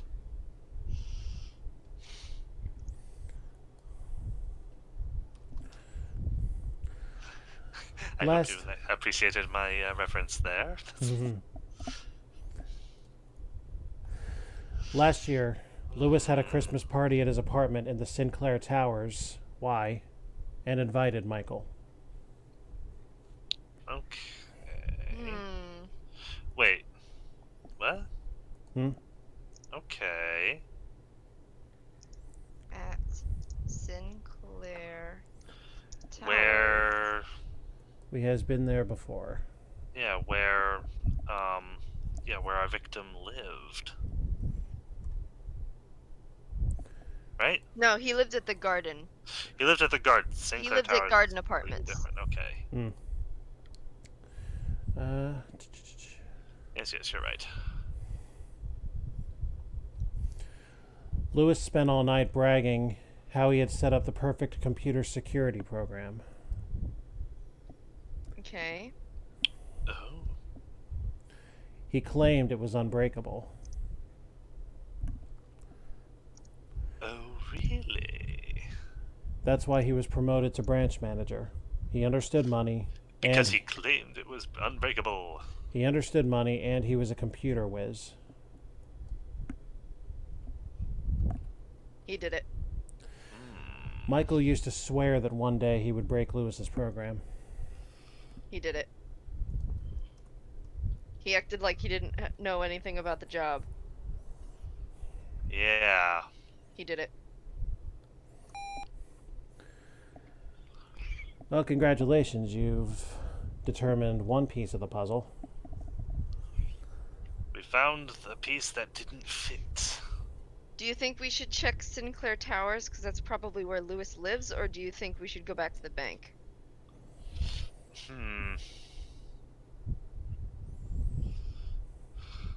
He might be trying to obfuscate. We should probably make sure that his story actually checks out. Well, the guys at the bar say that he was just friends with Brad Phillips. They don't say that they were friends and they just tried to pick up women together. Right. No animosity is implied between them. There wouldn't have to be for $2 million necessarily. No, but What would we like to do?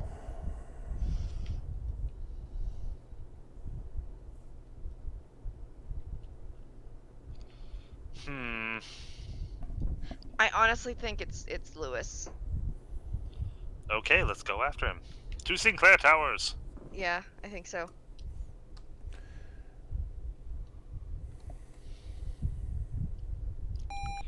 Why? So we got Bobby Teague, the superintendent, Freddie Erickson, and Tony Amici, the doorman. The doorway, sorry. Well, apparently we have access to his apartment. Okay, do we want to, Do we want to talk to Bobby first, or do we want to... Yeah, let's talk to people first. Who is Freddie Erickson? We don't know yet. Maybe we will once we talk to Bobby Teague. That's what we're doing? Talking to the super? Yeah. Though I don't think so. Superintendent. Oh, superintendent. Okay. Yeah, super. Super worthless. Hey. So who's this Freddie Erickson character? Shall we find out? Yeah. Presumably he is someone we just encountered here that we could just ask randomly if he knows anything. You could, and apparently did, and it got you nowhere. Alright, let's just search the stuff then. Alright, where do we Okay. start? Let's start from the top. Go through the living room.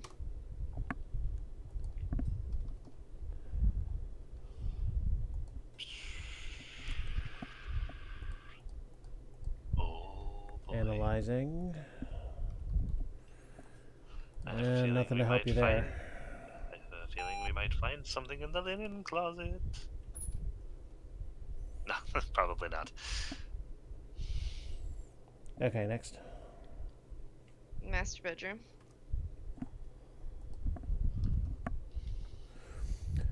There is a .22 caliber pistol in the night table next to Got the it. bed.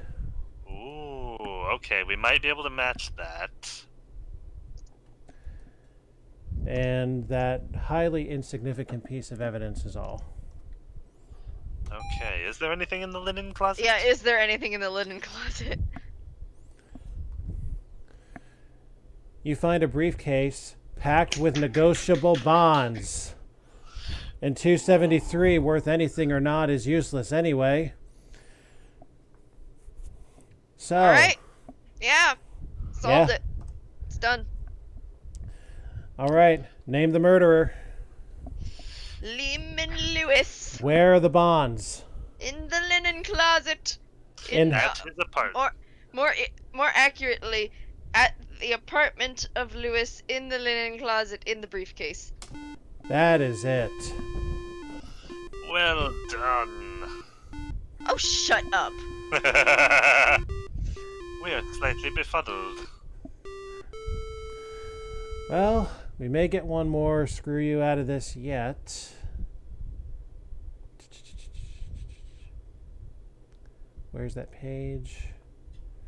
There's that page. Befuddled detective. You took much too long to solve this case. You obviously didn't have a good grasp of who you really wanted to talk to or what exactly you were looking for. Shut up. Hey, the manual's not very nice. This game has an attitude. This game needs an attitude adjustment. All right, so I amend my timeline. At the pace of 3 cases per episode, we are looking at a total of 8 weeks. So that's about 2 months to get Dark Cloud 2 ready. Yeah, you know what? That's not bad. Yeah. And I honestly did not think I was going to have this long a turn. But this much thought going into it that I didn't recognize. This is going to be fun. Yeah. So is there a prologue to this case? Or an epilogue, rather? You know what? Yes, there is. Just a moment. Now the question is, was it Lehman Lewis's plan to steal the money the whole time, or did Brennan steal the money and Lewis went to take it back? Let's resize and get this right. Well, he didn't put the bonds back, so... Lehman Lewis listened to Glenda Fell's warning that Michael Brenner had broken the computer's security program. Having written the program himself, it was easy for Lewis to trace which account Michael was putting the money into, and to order the computer to notify him in the event that Michael transferred the money out. On Friday, the money was transferred, and Lewis started following Michael. When Brenner came out of the restaurant holding the briefcase full of negotiable bonds, Lewis decided it was the perfect opportunity to kill Brenner and steal the bonds himself. Okay. So he wanted the money. In conclusion, worst bank, never go there. Don't put your money into it. They're going to steal it, and they'll all be in it together. Please This hold. bank is full of cronies. Please hold nothing back. Tell us how you really feel.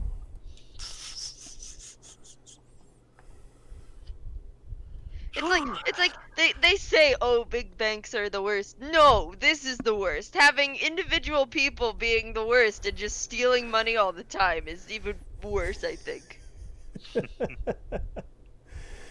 Well, Because at that point, you can't even trust the person that you're talking to. That's true too. Well, with that glowing review of professional caliber, and everybody doing their jobs to This everyone's place barely qualifies as a bank. to everybody's satisfaction, Yeah. I think it's time to get some sleep and have terrible nightmares about banks and briefcases and do join us next time for at least the next 3 cases of Mystery Master Murder by the Dozen, Yay. starring Komodori Hiko At all. and Shadow Toa, Hello. Or goodbye, rather. moderated by me, AlphaStarDX. Yay. Goodbye, everyone. See y'all next time. Good night. Good night. Good night. I do like the aspect